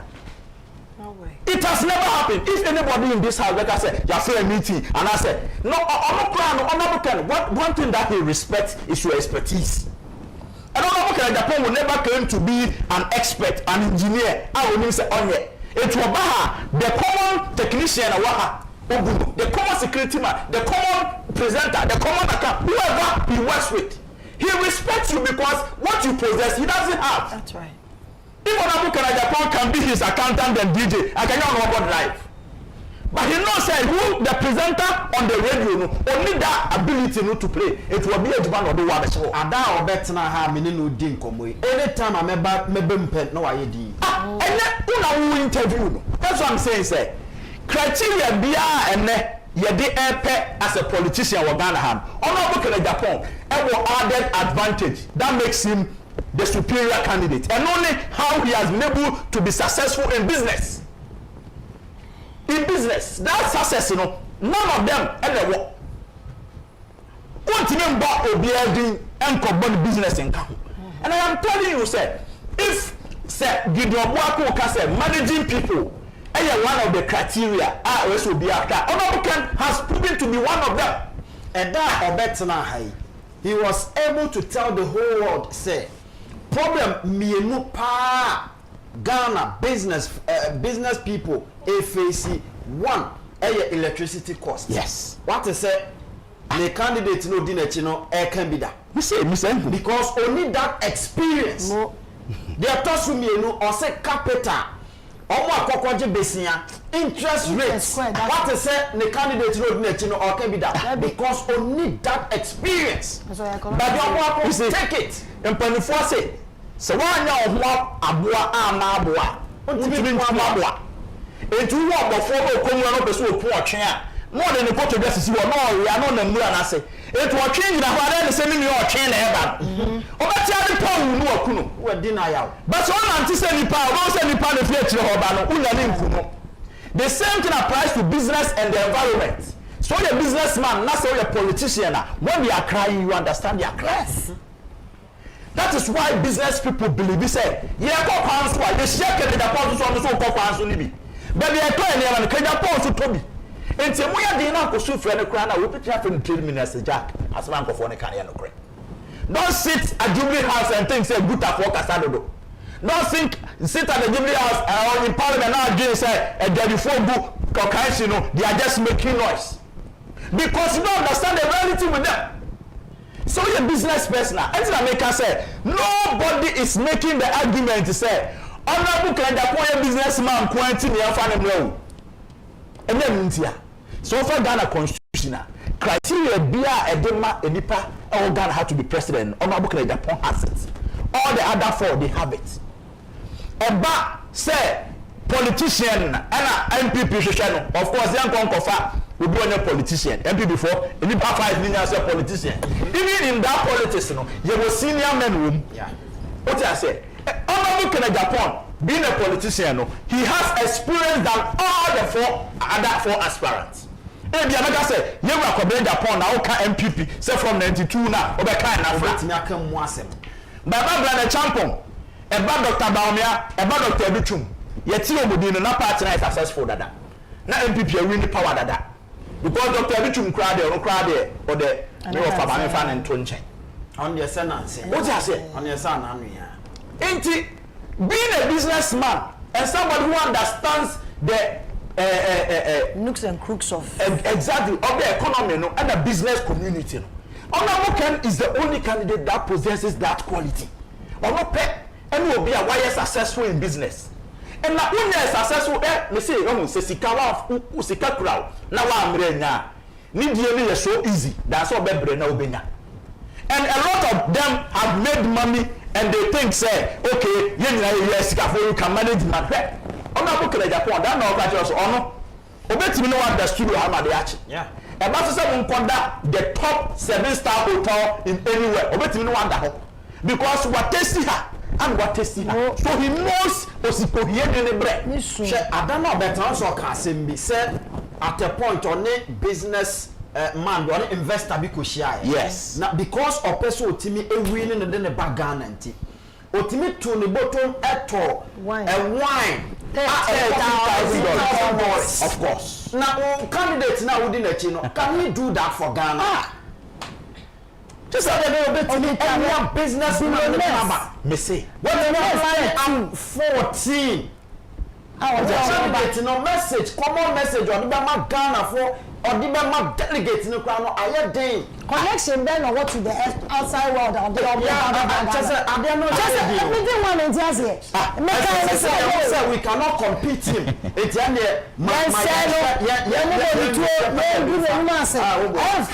we are distractors because anyone say yeah can I because yeah papa me see you do baby the demonstration crop e kwa time me kwa samano and do papa me team more dey ba no time me kwa samano somebody say open the bia why na dey say opese obi bia no on say oka now a bought amount of money or they say they are setting up Mr. Nkum honorable Ken the way or what pictorial way when it comes to figures you can't beat it. Honorable Ken can give you an amount and give you the cents or the pesos in addition. And when it comes to, me say, for economic certificate to turn chain. Now, I say, Send a campaign crown Kasane factory sequence will be. He's not even waiting to be a president. Be. So what you say? Only Pana Juma Yada. What's what they say? Come delegate in Bondo, but no more chance of a car, some of it in Yamadana for Chava. No one can have place on number 12. What in Yamadana for? What I say? He's going to be a president on what Kasaba contribute to Ghana's economy direct. This is me say, being the president of Ghana, Honorable Agyapong and all other 4 aspirants, our constitution, Ghana's position, and MPP's position, all of them qualify. But the Honorable Krana, you can't know best of Robinson. No, we will continue to say it. Yes. Because you see, a nipa wa Ghana, a good ministry. You see, that is what I'm looking. One thing that makes me so happy is that in every economy in the world, you know, people don't look at the public sector. It is the private sector. That's what we say is the engine of growth. You need a president who can connect to the private sector and bring in investors. Investors no more ban because social media are actively employed in Ghana. About best 65 to 70%. You know, and the private sector workers. Anybody about you for Majumum. Anybody. Abandon the baby and say and akufo-addo. Ajuma bureaucrat man people come agu. No, yes. Ajuma be on the buy nako. You see a funny big 100,000. And one now I go to once I name child. What do you get money in a good year? Set party grassroots money about power no. I was said because you're more position and so conference we need much nipa be 5,000 o kwa ko show then bio e koye family and friends e bu share for tia broche na sebe o mu nim MPP na se chire mpo ara na bakwasem e no mo ba ko man ye campus be funu ye de mom it is sound of no what do they know how are they even going to help the people that are fought for the party to come to power somebody has and only family and friends now yira say on the o me ye bi na man 40 I'm all for co-IT. Can Agyapong, he never wanted to be a president. Never. What party now will say, they be a pay for say, or be a come out of a Japan. What did you seek out what party now? Papa won't say, baby. Samia, mamma, dear, you party the begu.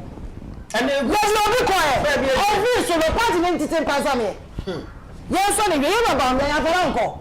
Every day, a party wanted to a party not to slap on some. Now, number percent, Katama knows what thank you, Toro. Now, if you say, obey reconciliation, because a Akufo-Addo time will lose 2012. Yeah, reconciliation, yes, setting Kokomo girls. It could be signed, yeah, party near day, a intro. Na ye hihye bibia na abo abofu ye ka obi akoma afem ye back 2016 ye de bepa ye be etikana me explain say we Dr. Bawumia ka bian ko be ni say ye lusu ededi ntwa ngwasie ntwo say almost 2 million votes say enke so okọ round na nye thank you to na nke ye reconciliation e no che say ebufu on ground and the giant no Ghana for to etia e was say na ko tumi nyanse mpa bi e ka che but guess what Agyapong says no who said there be one TNC man party no look at Agyapong di tu no ho me no mi enzo di tu ye ho no ebegu ti say na CPP ye hu ne sama impo no what you say and you know you back at Agyapong say me baba me dia bi because obi any ordinary say me ko be che na fie of course me dia ni MPP say na me so me answer me dia ni MPP wo so dia ni MPP no what mean say party ningo no who say no one man majesty ana and you mother say and that is why this man decided say me oba and make say why flicker of papa you mu bia party no say be ye kum ye one party so ye nya hwe me manager dey we so aka che delegate say wo ye delegate be bia wo bia sika bia be bia ginedi ayi ready the just can dey eja no and you dey bro ayi right omo eba wa omo so mo pay flag bearer ni na second Agyapong for the sika so party ni mo nsi ho emre bi etwe ma e ka no mo yo ma be omo bi party bi am flag bearer omo so abo abato omo peso be okay obi akire eti no mo full stage bi bi Agyapong ono ni mo time o na ni mo jira ha na mo ka no ho stand na say ono ko na ni mo na ni bra so baba jiga na fofi nkwaso mu you have no idea he is ready to my evidence is one at all what you say unity tour I don't know papa me tour the unity tour to open carbon because we say party na jija after 2024 elections party na tetia pansa e na ye mami Christiana na yin so board on pindi na chi a e de ade o ye no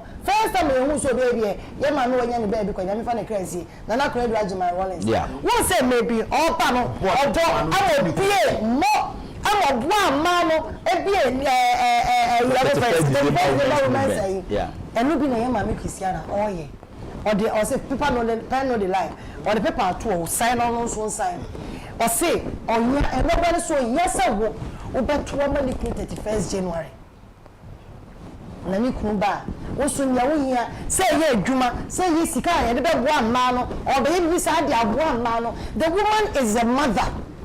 She is a mother. Who so kasakwa na wo fama ne send what here when I find my no makeup girl.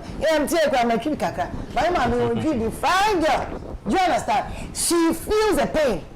And it's a day no me the Australian delegates was say sikani ya ba munyini wo sikani ya di ejamo no na mo monto na papa ni na ni yesu yetu ni sakwa ya abrama party da ya nya hwe. All right. Abusua SSE usikasem ekoyie.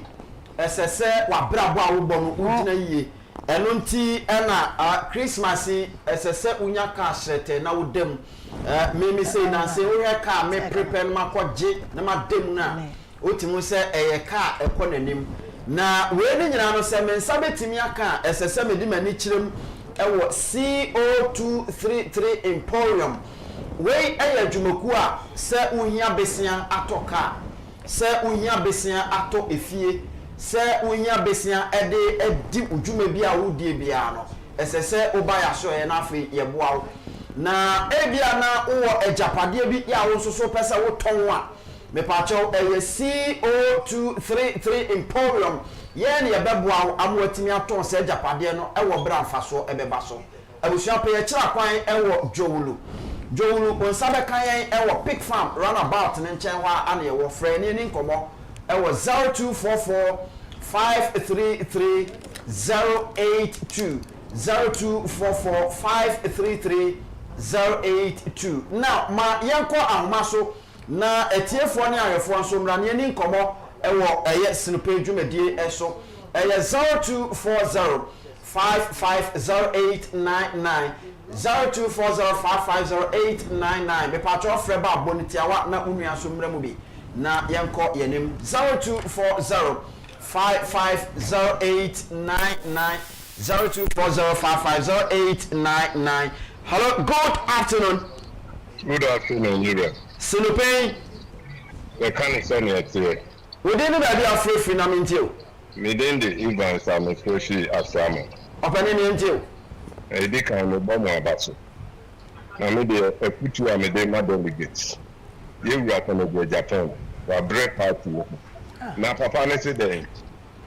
Obi baby are there will be a company then today. Now me I mean you see. Now me catch a meeting na make me assist. Me mesre delegate. Omo am come every in fear what trick. Omo ye papa ko mo ni monte. Me ra me am no catch. Hello. Me tie me anko. Hello. Oh, kasa meeting. Me am no kasa na di party yet since 1992. Asama ha. Lawrence time na o friend pa na o mu dwan. Opani me be wie school. Ana adwuma minim say adwuma wo.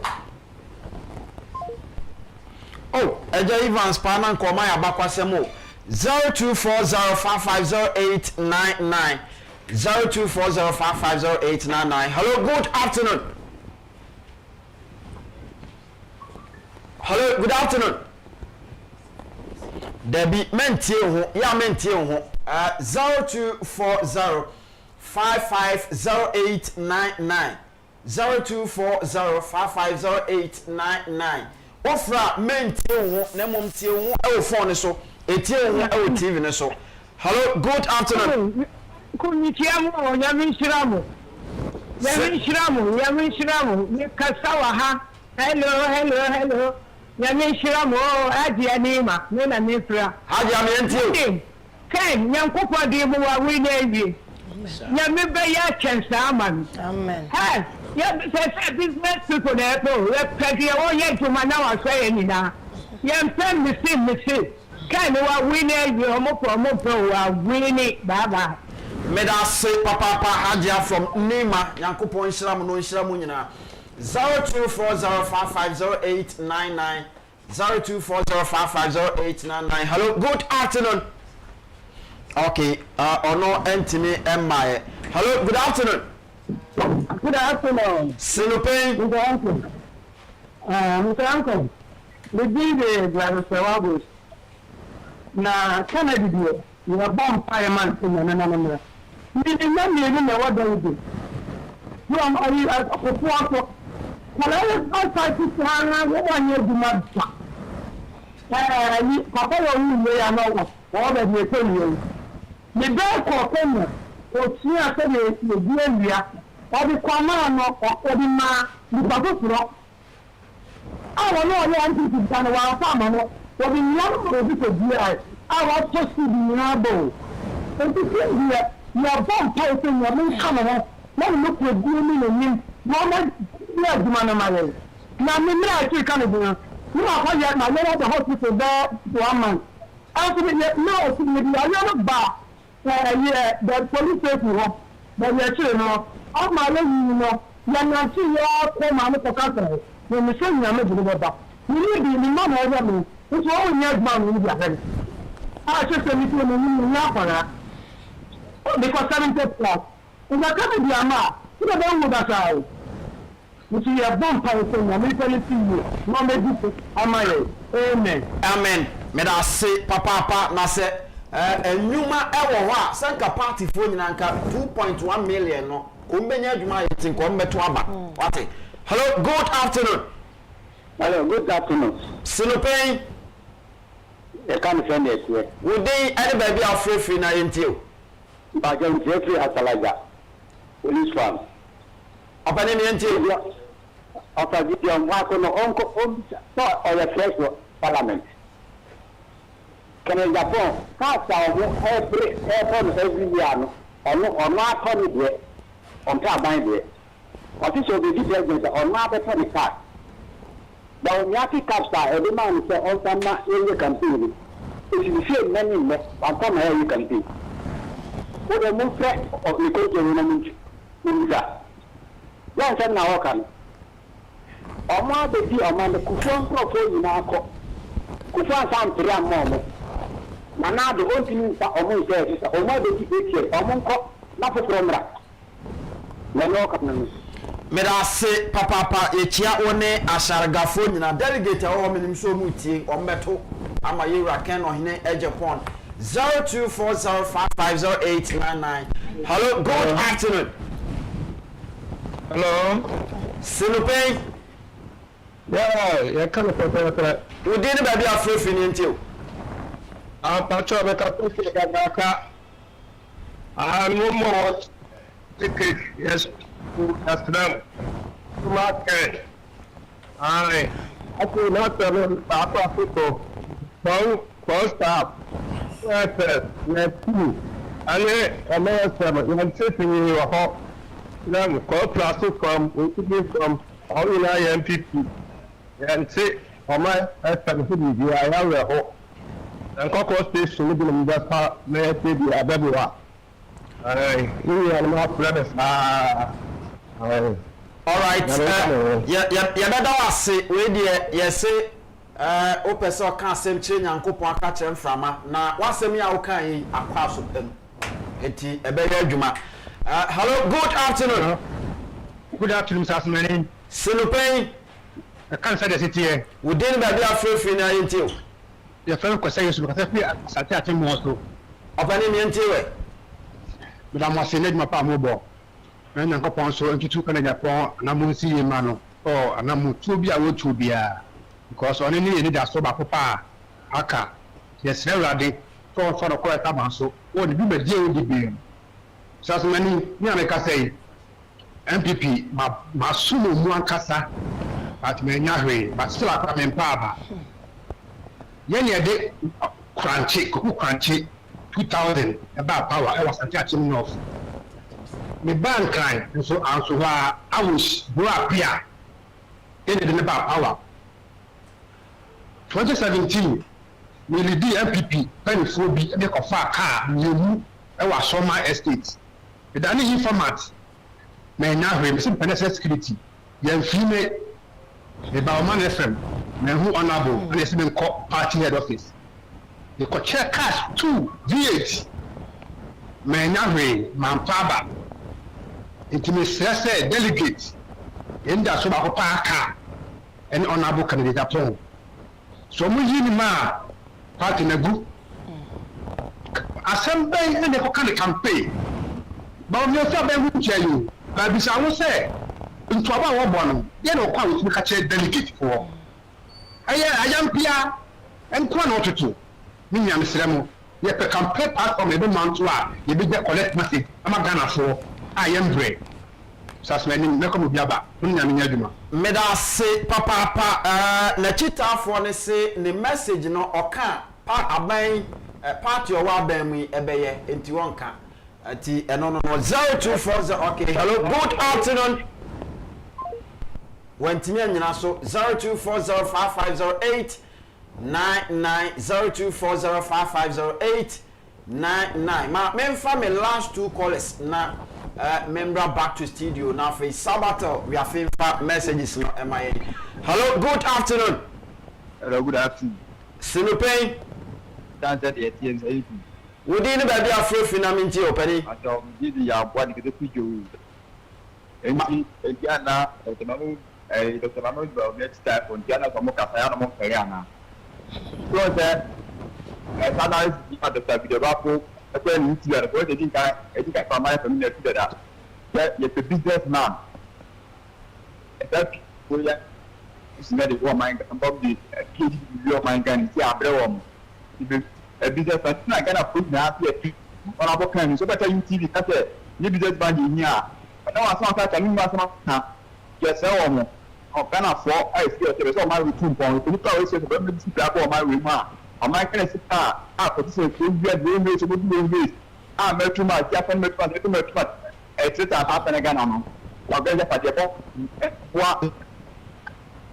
For Nancy and telling me more man with me now. A people of what am I gonna for you do passes as with too much money to only get more minor.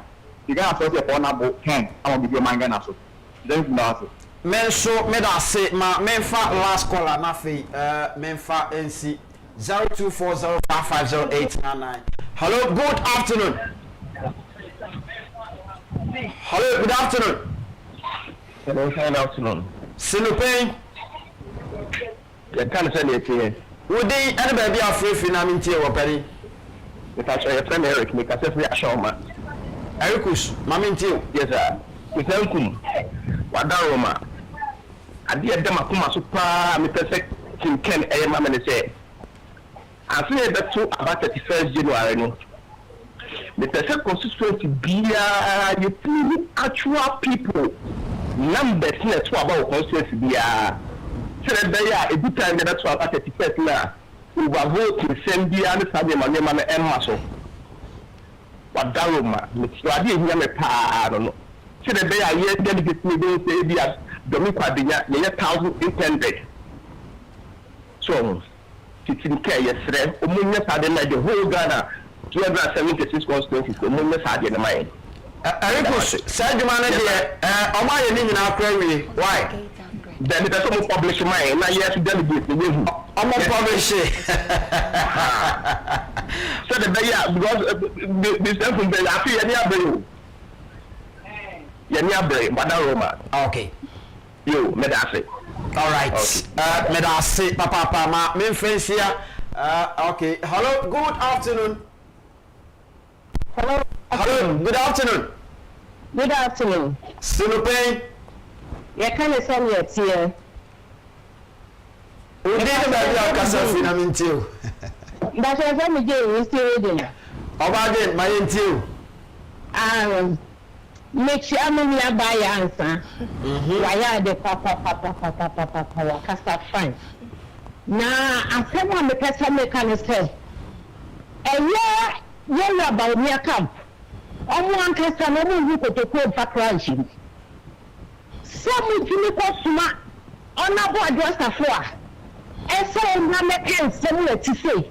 Now they know about Mama Trauma. Nobody can say what to say. ɛyɛ me bɛsɛ ɔka sɛ yɛwɔ Canada Japan deɛ ɔmfa nyɛ family and friends because of 70 million adwuma a you attempt position the amount say the abaa bi atwa mu no ɛtɛm position ma wɔda safo a na wosɔre kɔtena aburokyire woman organizers yɛ adwuma yɛ de wato gender woman organizers ɛhyɛ wase party woman organizers o na wɔtumi agya hɔ akɔtena aburokyire abɛtena TikTok o sa ɛnɛ wɔda safo a wɔba bɛkyerɛ yɛn party mas bɛdeɛ yɛnto yɛ abankɔ bɛkyerɛ yɛ bɛdeɛ yɛnto yɛ abankɔ school fee de wotumi hwɛ yɛ so wowa brɛ so ɛna school fee afe na bɛnkyi akada because wonkɔ office da wɔfisi yɛ ani kɔsi gayerɛ mfiri hɔ a wonkɔ office ɛna nso no kɔtena aburokyire ɛnɛ wosi yɛ wɔ Canada Japan ɛdeɛ ɔnyɛ ɔmfa nyɛ family affairs ampa nso wotumi nyɛ adwumɛnti woyɛ hɔ position ɛna wɔtɔ ɔmo di agbɛyɛwura Dr. Mahmoud Bawumia akyi no ɔmo adi yɛwɔ akufo-addo ɔbɛɛfo atɔdɔdeɛ akyi wɔn deɛfoɔ nipabɔnefoɔ ɔmo ɛna na ɔmo bɛkasa yɛ baabi yɛn delegate yɛnto yɛ abankɔ delegate yɛnto yɛ aba saa yɛbɛkyerɛ yɛ adeɛ ma ɔmɔhuru sɛ yɛn ni abere paa because ɛkwan a ɔmo de party ma fa so ɔmo anyere party ma ho na ɔmo de ɔmo nsa left and right bi di yɛ na ɔmo anyere yɛ po no yɛbɛwɔ ɔmɔhuru sɛ de yɛte party a bɛhyia yɛma party a kɔɔ position ati sɛ ɔmo busu dam ɛbɔ ntoa sɛ yɛn sanfa saa nipa no bra nipa no mu nso yɛtɔ na yɛntɔ yɛde kɔ akyi no yɛantɔ eti sɛ na yɛtɔ a yɛatɔ no eti yɛbɛyɛ dɛ na next time no yɛde dɛn na ɛka ho ase yɛntɔ a yɛbɛtɔ ne nua bɛrima eti ne nua baa nto asafo a yɛbɛtɔ ɔmo nua ɔmo ama na ama ɔmo ma ne tena fie yɛ ne papa yie na sɛ ɔmo kɔ pia na ti kɔ no ɔmo asa asɛm no because ɛsɛ ɔmo mu yɛ huru sɛ de yɛwura Canada Japan te ɔde pɛpɛɛpɛ yɛ nukuredie ɛna ɛbɛso wɔ man no bɛrima mu ɛnyɛ family and friends agodi koraa na obi position na nipa ko wantumi a ne wadwuma yi a wɔbɛgye position no wɔaka kyerɛ so owura atrankyɛn mekɛde obɛtumi asom Ghanafoɔ na nyɛ de ɔbɛkɔ kɔtena TikTok asa wosi yɛwura Canada Japan na ɔya odidi mu atam adwasa so ɛdeɛ na wogye ayɛ yɛwura Canada Japan ka yɛ asɛm ɔka fa ahono bi deɛ na ɛnyɛ nokorɛ asɛm ɔka yɛ no wotumi kyerɛ sɛ asɛm wɔ yɛ ɔka deɛ na ɛnyɛ nokorɛ nipa bɔne nti ɛnɛ wɔn adɔmi kɔdɔnyɛ si ta fi yɛn nsa because wɔn ama wɔasɔre pɛ nyinaa nkɔto aba because of sɛ wɔn pɛ sɛ ɛyi deɛ ɔwɔ wɔn bɛ yini na akɔkɔ ɛba no bɛ yini nipa bɔne fo te sɛ o wɔn bɛ kyerɛ baabi a party man to abankɔ wɔn bɛ si deɛ ɔde ayɛ woman organizers. Jen. Papa. Me na wase edwa da ebe ho anim wa why. Edwa da ebe ho anim. Ti eno no ma ye fansia ma ye ko studio B na fe men ko fa sabato we afe e wo ho emfa mbra. Oba pa edzei Mr. Nkumya me adom me ho ye pa. Bibia eda yie won. Bibia hye kama. Woni last call ye be kama call we man pekia. Me kan bibia se ka me stars me ni be bom letter. Ka ne lawyer won be di me ho komo bruta. No so mom sense form. Wakasa pa wakasa. Me awon sa ka no fama ya ni anku anim. Okay, Mr. Nkuma, yes, so my YouTube messages how do abano and tudja. Way I black so also let Ken be Ken. Christ Clare say Honorable Kennedy or Hine Japan all the way. #1. Felix upon say NPP delegates if you want power press 1 and if you want opposition press 3. Case closed. Ebenezer Dua say Honorable Kennedy is coming to make Ghana great. Or say Ghana great again. Live from Washington. Yamami Winnie Champion say good afternoon my PhD family.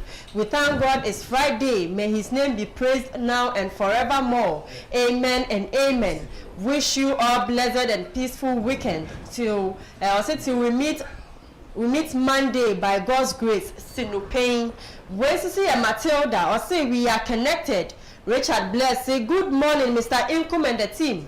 Honorable Ken has already won. Nothing can change it. Ways to see Nanama 1 or say good afternoon and a happy Friday to all connected. May we have a wonderful weekend. Richard Bless say Honorable Ken has a golden heart. May God continue to bless him. Grant George say Ghana first Eagle President Kennedy, only number 1, great lion and hope of Ghana, 90% done deal. Say Mr. President Ken, all the way, we are the winners only, number 1. Also look for verse 17 to 18.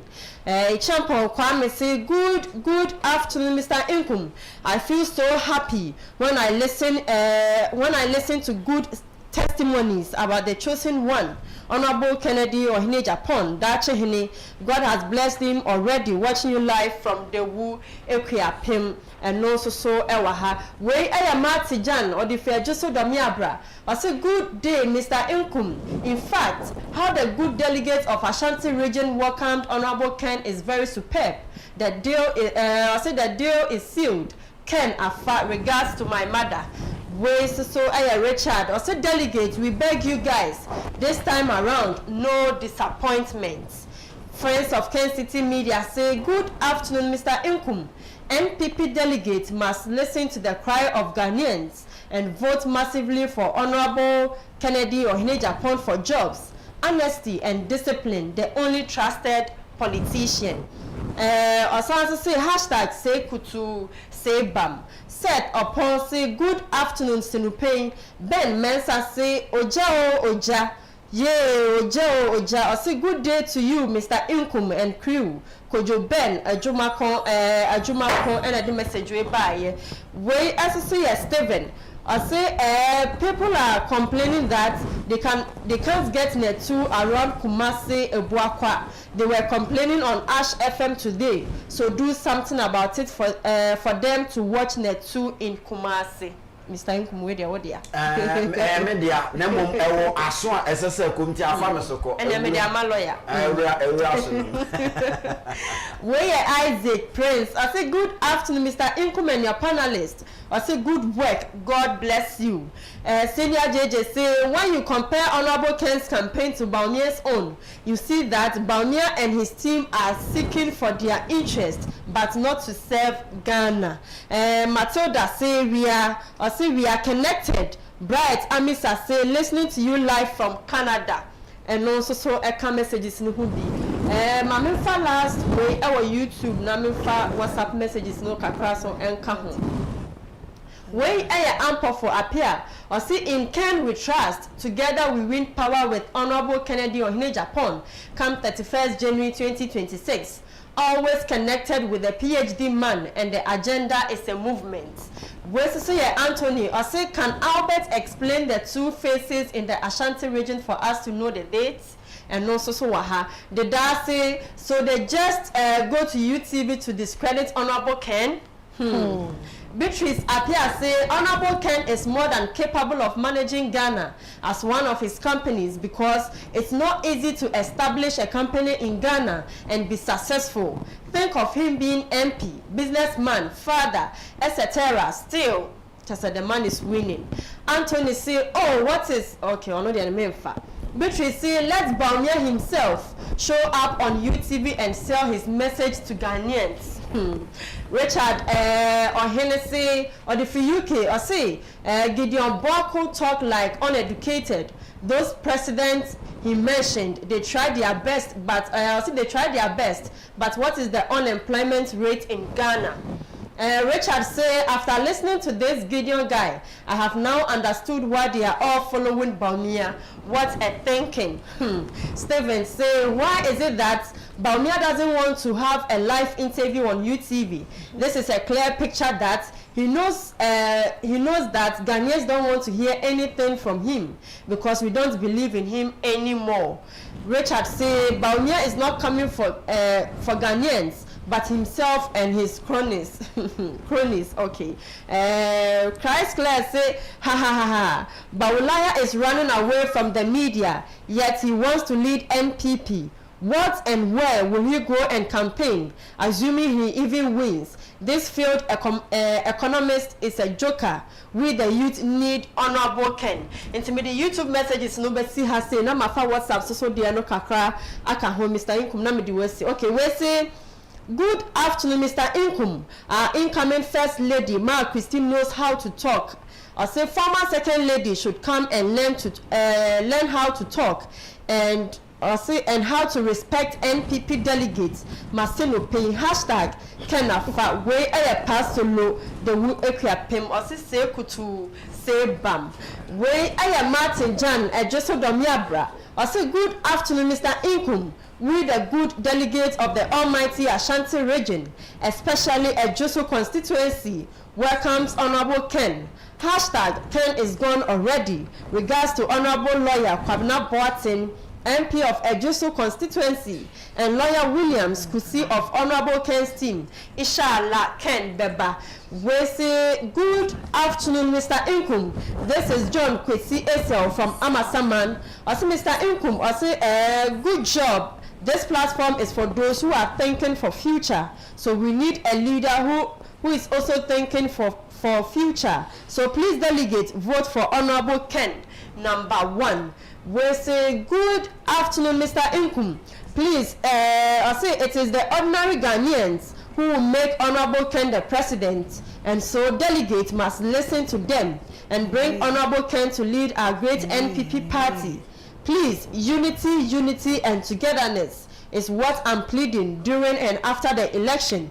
Thanks, Fifi, Edifisuhum, and Ebaye. We say Dr. Baumia will lose Porto because when another used state resources to back him, the entire Jubilee House, party executives, ministers, MMDCs, National Security, and even Electoral Commission supported him. He lost and brought disgrace to NPP. Now he can't get them again. Why is he worrying himself? Aren't you ashamed? Chairman Dumas Edifi not rich and Ebaye. We say hello bro, Merry Christmas. The whole family is watching. I'll say is watching you and extend their love. Okay, and extend their love. We say Mesinu Payne, Dr. Baumia, you got opportunity to be vice president for 8 years. What else do you want in life? You are not the only man in NPP. Stop the greediness because Ghanaians don't like you. Those around you, including Adra Safo and Chairman Sabonsu, know that you can't win. They are following you for their personal interest. As Adra Safo declared, don't you have ears? You can't organize yourself. How can you organize others? Look at the number of seats we have in parliament. Aren't you ashamed? From 169 to 137 to 86, NPP collapsed totally if delegates vote for Apostle Baumi. Also, Achim Ebuakam, Mr. Enko, Mamefa last one when I before we see. All right, Menda was say, Papa Panafe, me time no niakano, me channel 1 minute now. Yeah, sorry, Nafe, Yapo. So now. Ya mama nhyase mfamfiri ho watie nsɛm a college ekaye watie nia messages ahodo nso so a eno nso so ebae o final submission.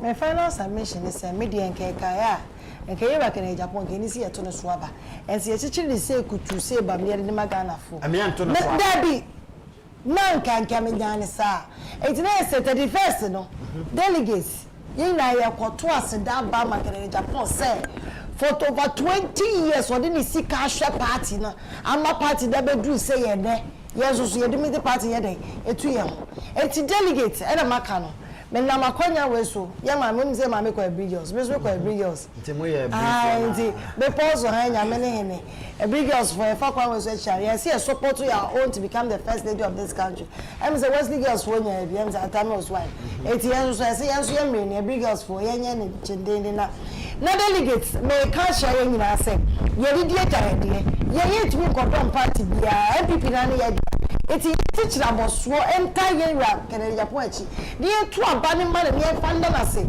because ye di ni nsam pe atem di die ne ekofo akike na ye ti ye di na tam ono wa ye bi de because me no nti ye di treason grab on titi na ye be say na wie ma wawu Sheta deal with me winti. Okara no too me. Won say na yoko for edi MPP for to entry. Say so share MPP for me no bi na omo ti ba bi me ense bi na say achi obi pe. No me nya jomo bo say because I did jano. And you na nam. Who did jano nya nko anwasama nko abeko. Me ba me na me ka cho me oni hwe mame.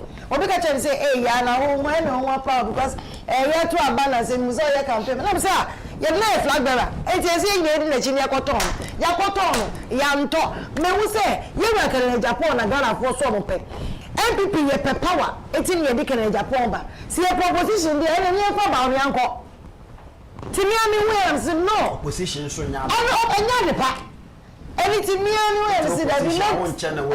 Oh, chama wasa na mo bo. Na wo ba power kra obeka so opposition.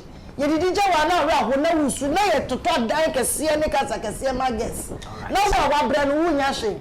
Etimi de me ka che ye nua no mina ne se ne wa ye bi pen.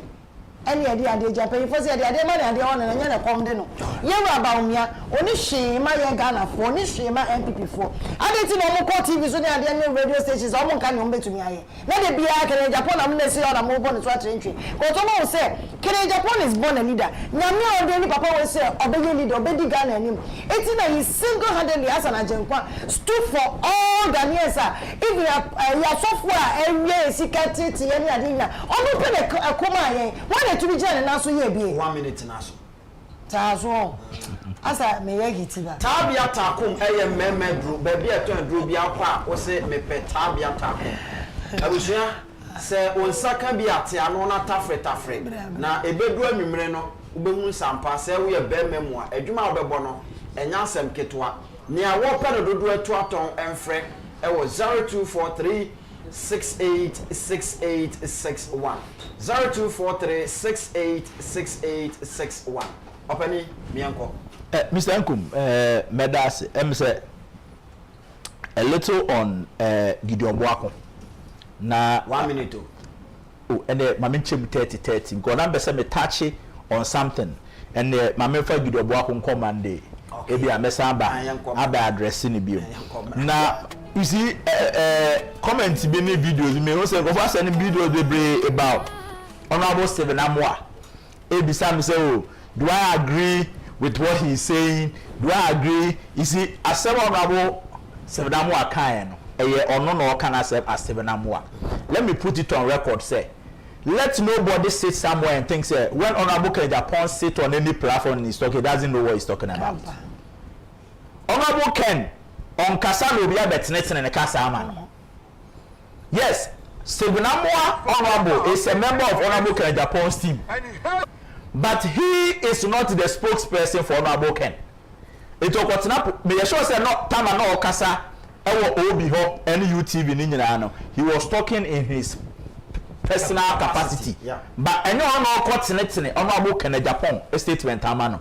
And let me make this point clear. Dr. Mahmoud Bawumia or no sure abofu. And Dr. Mahmoud Bawumia, nobody should tell us the office of the vice president is a useless one. It is not. And if you come and you fail, when you say the vice president are failing.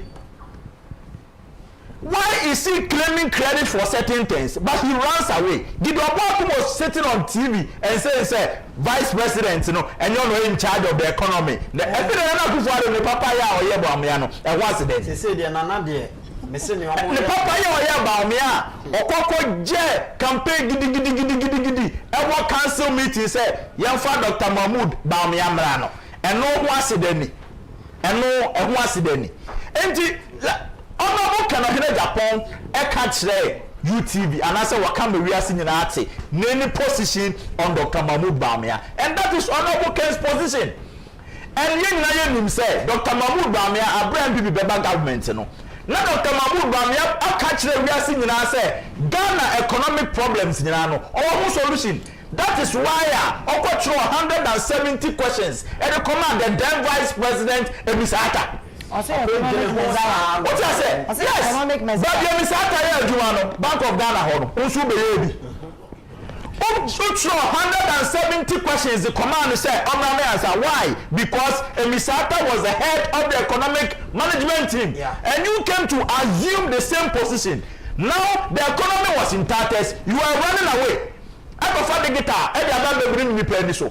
Economic issues we are make for the now I'm telling you say Dr. Mahmoud Bami answer him. Every success we are for the government so e choke here no. But Dr. Mahmoud Bami also cut him no. So when he is claiming credit for the success, we should also be responsible enough to say yanyade. That is what makes you a good leader. A leader doesn't run away. That's why last time I was telling you that Dr. Mahmoud Bami has become a fugitive of responsibility. Also responsibility, but no Ghana. He doesn't want to take responsibility, but wants to enjoy Obini's success. If he doesn't want his name to be part of economic misfortunes of the government. Yeah, and the members of government say one play role here. Now we are no buy and another party near na catch a party for say economic misery no yenjo na anadu 2 a.m. na what they say na not into MPP headquarters party card the amount because yes we need economy. Na so ba na nko ya gido abo akoba betra da catch say Dr. Mahmoud Bami na economy na no in charge. Na no in charge nti kasa bebre na efifa. Eni ama obeka say joma ama na bisata nko ye no wo be want me anye. Tell us what you are coming to do again. Then people phone call. Again, Mami touching on another thing from Hajia Samira Baumia. And I'm say, young Konko Bisa President Kufuor say, Okoji Anglican vote to buy. Young Konko Bisa, Nana Kufuor say, Okoji Roma for vote to buy. Because yes, Dr. Baumia and Alpha Zongo voter. But let me tell you, Dr. Mahmoud Baumia catch say.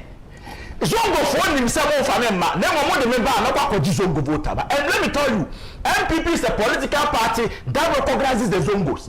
That is why in MPP's constitution, you want Nasara coordinator. Nasara coordinator, and you Roman father for there. Nasara coordinator on course seminary in Koye campaign. Nasara coordinator on Pentecost, sorry them. Nasara coordinator on the Zongo for on the Juman war. So the next time, maybe you have to make Dr. Baumia the national Nasara coordinator so that he can go to the proper Zongo. That means that someone can say, one Zongo, one campaign. That is to the point. And let me tell you, Zongo is not a church. So Samira shouldn't compare Anglican church to Zongo. Because you will be a community, a community. Anglican is not a community. You need community, you will be a Anglican community. But your police station and 40 squarely in Zongo communities. Some of the Zongo communities, you have about 4 police stations. Medina is a typical example of Zongo communities. So if you are talking about constituencies, a typical Zongo, I can tell you that Medina is a Zongo community, a Zongo constituency. This is simply say Dr. Mahmoud Bami lost all the Zongo communities. That is what we mean. All the police stations that fall within Zongo communities, over 3,000 police stations, he lost all of them. So what lies the promise I'll promise here and say you timid the body I'll make Zongo vote. Now they say vote to be a different Zongo vote. Why were you promising delegates? Samira Kachira said there's nothing like Zongo voter. Why was Dr. Mahmoud Bami promising delegates say more than a bar Zongo for the tournament? Who were they referring to? I am postponing no I mean why? Second man kakira come one. Also a pin sheet also why a pin sheet. Okay. Yes, you the vice president and that was 8 years. I do assembly. Nasa. You were running mate 8 years. SN your flag bearer vice president 8 years. I feel yes. Oh, I'm reading a chain who say campaigns can one check a cracker. It won't go so many that you don't disconnect you. I'm now sell by laugh out. Okay.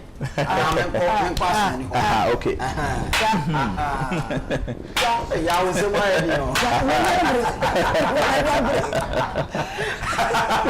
A tiny beef, another angle. What I tell you, I'm a curvy chair. I'm a curvy chair. What campaign message and Zongo?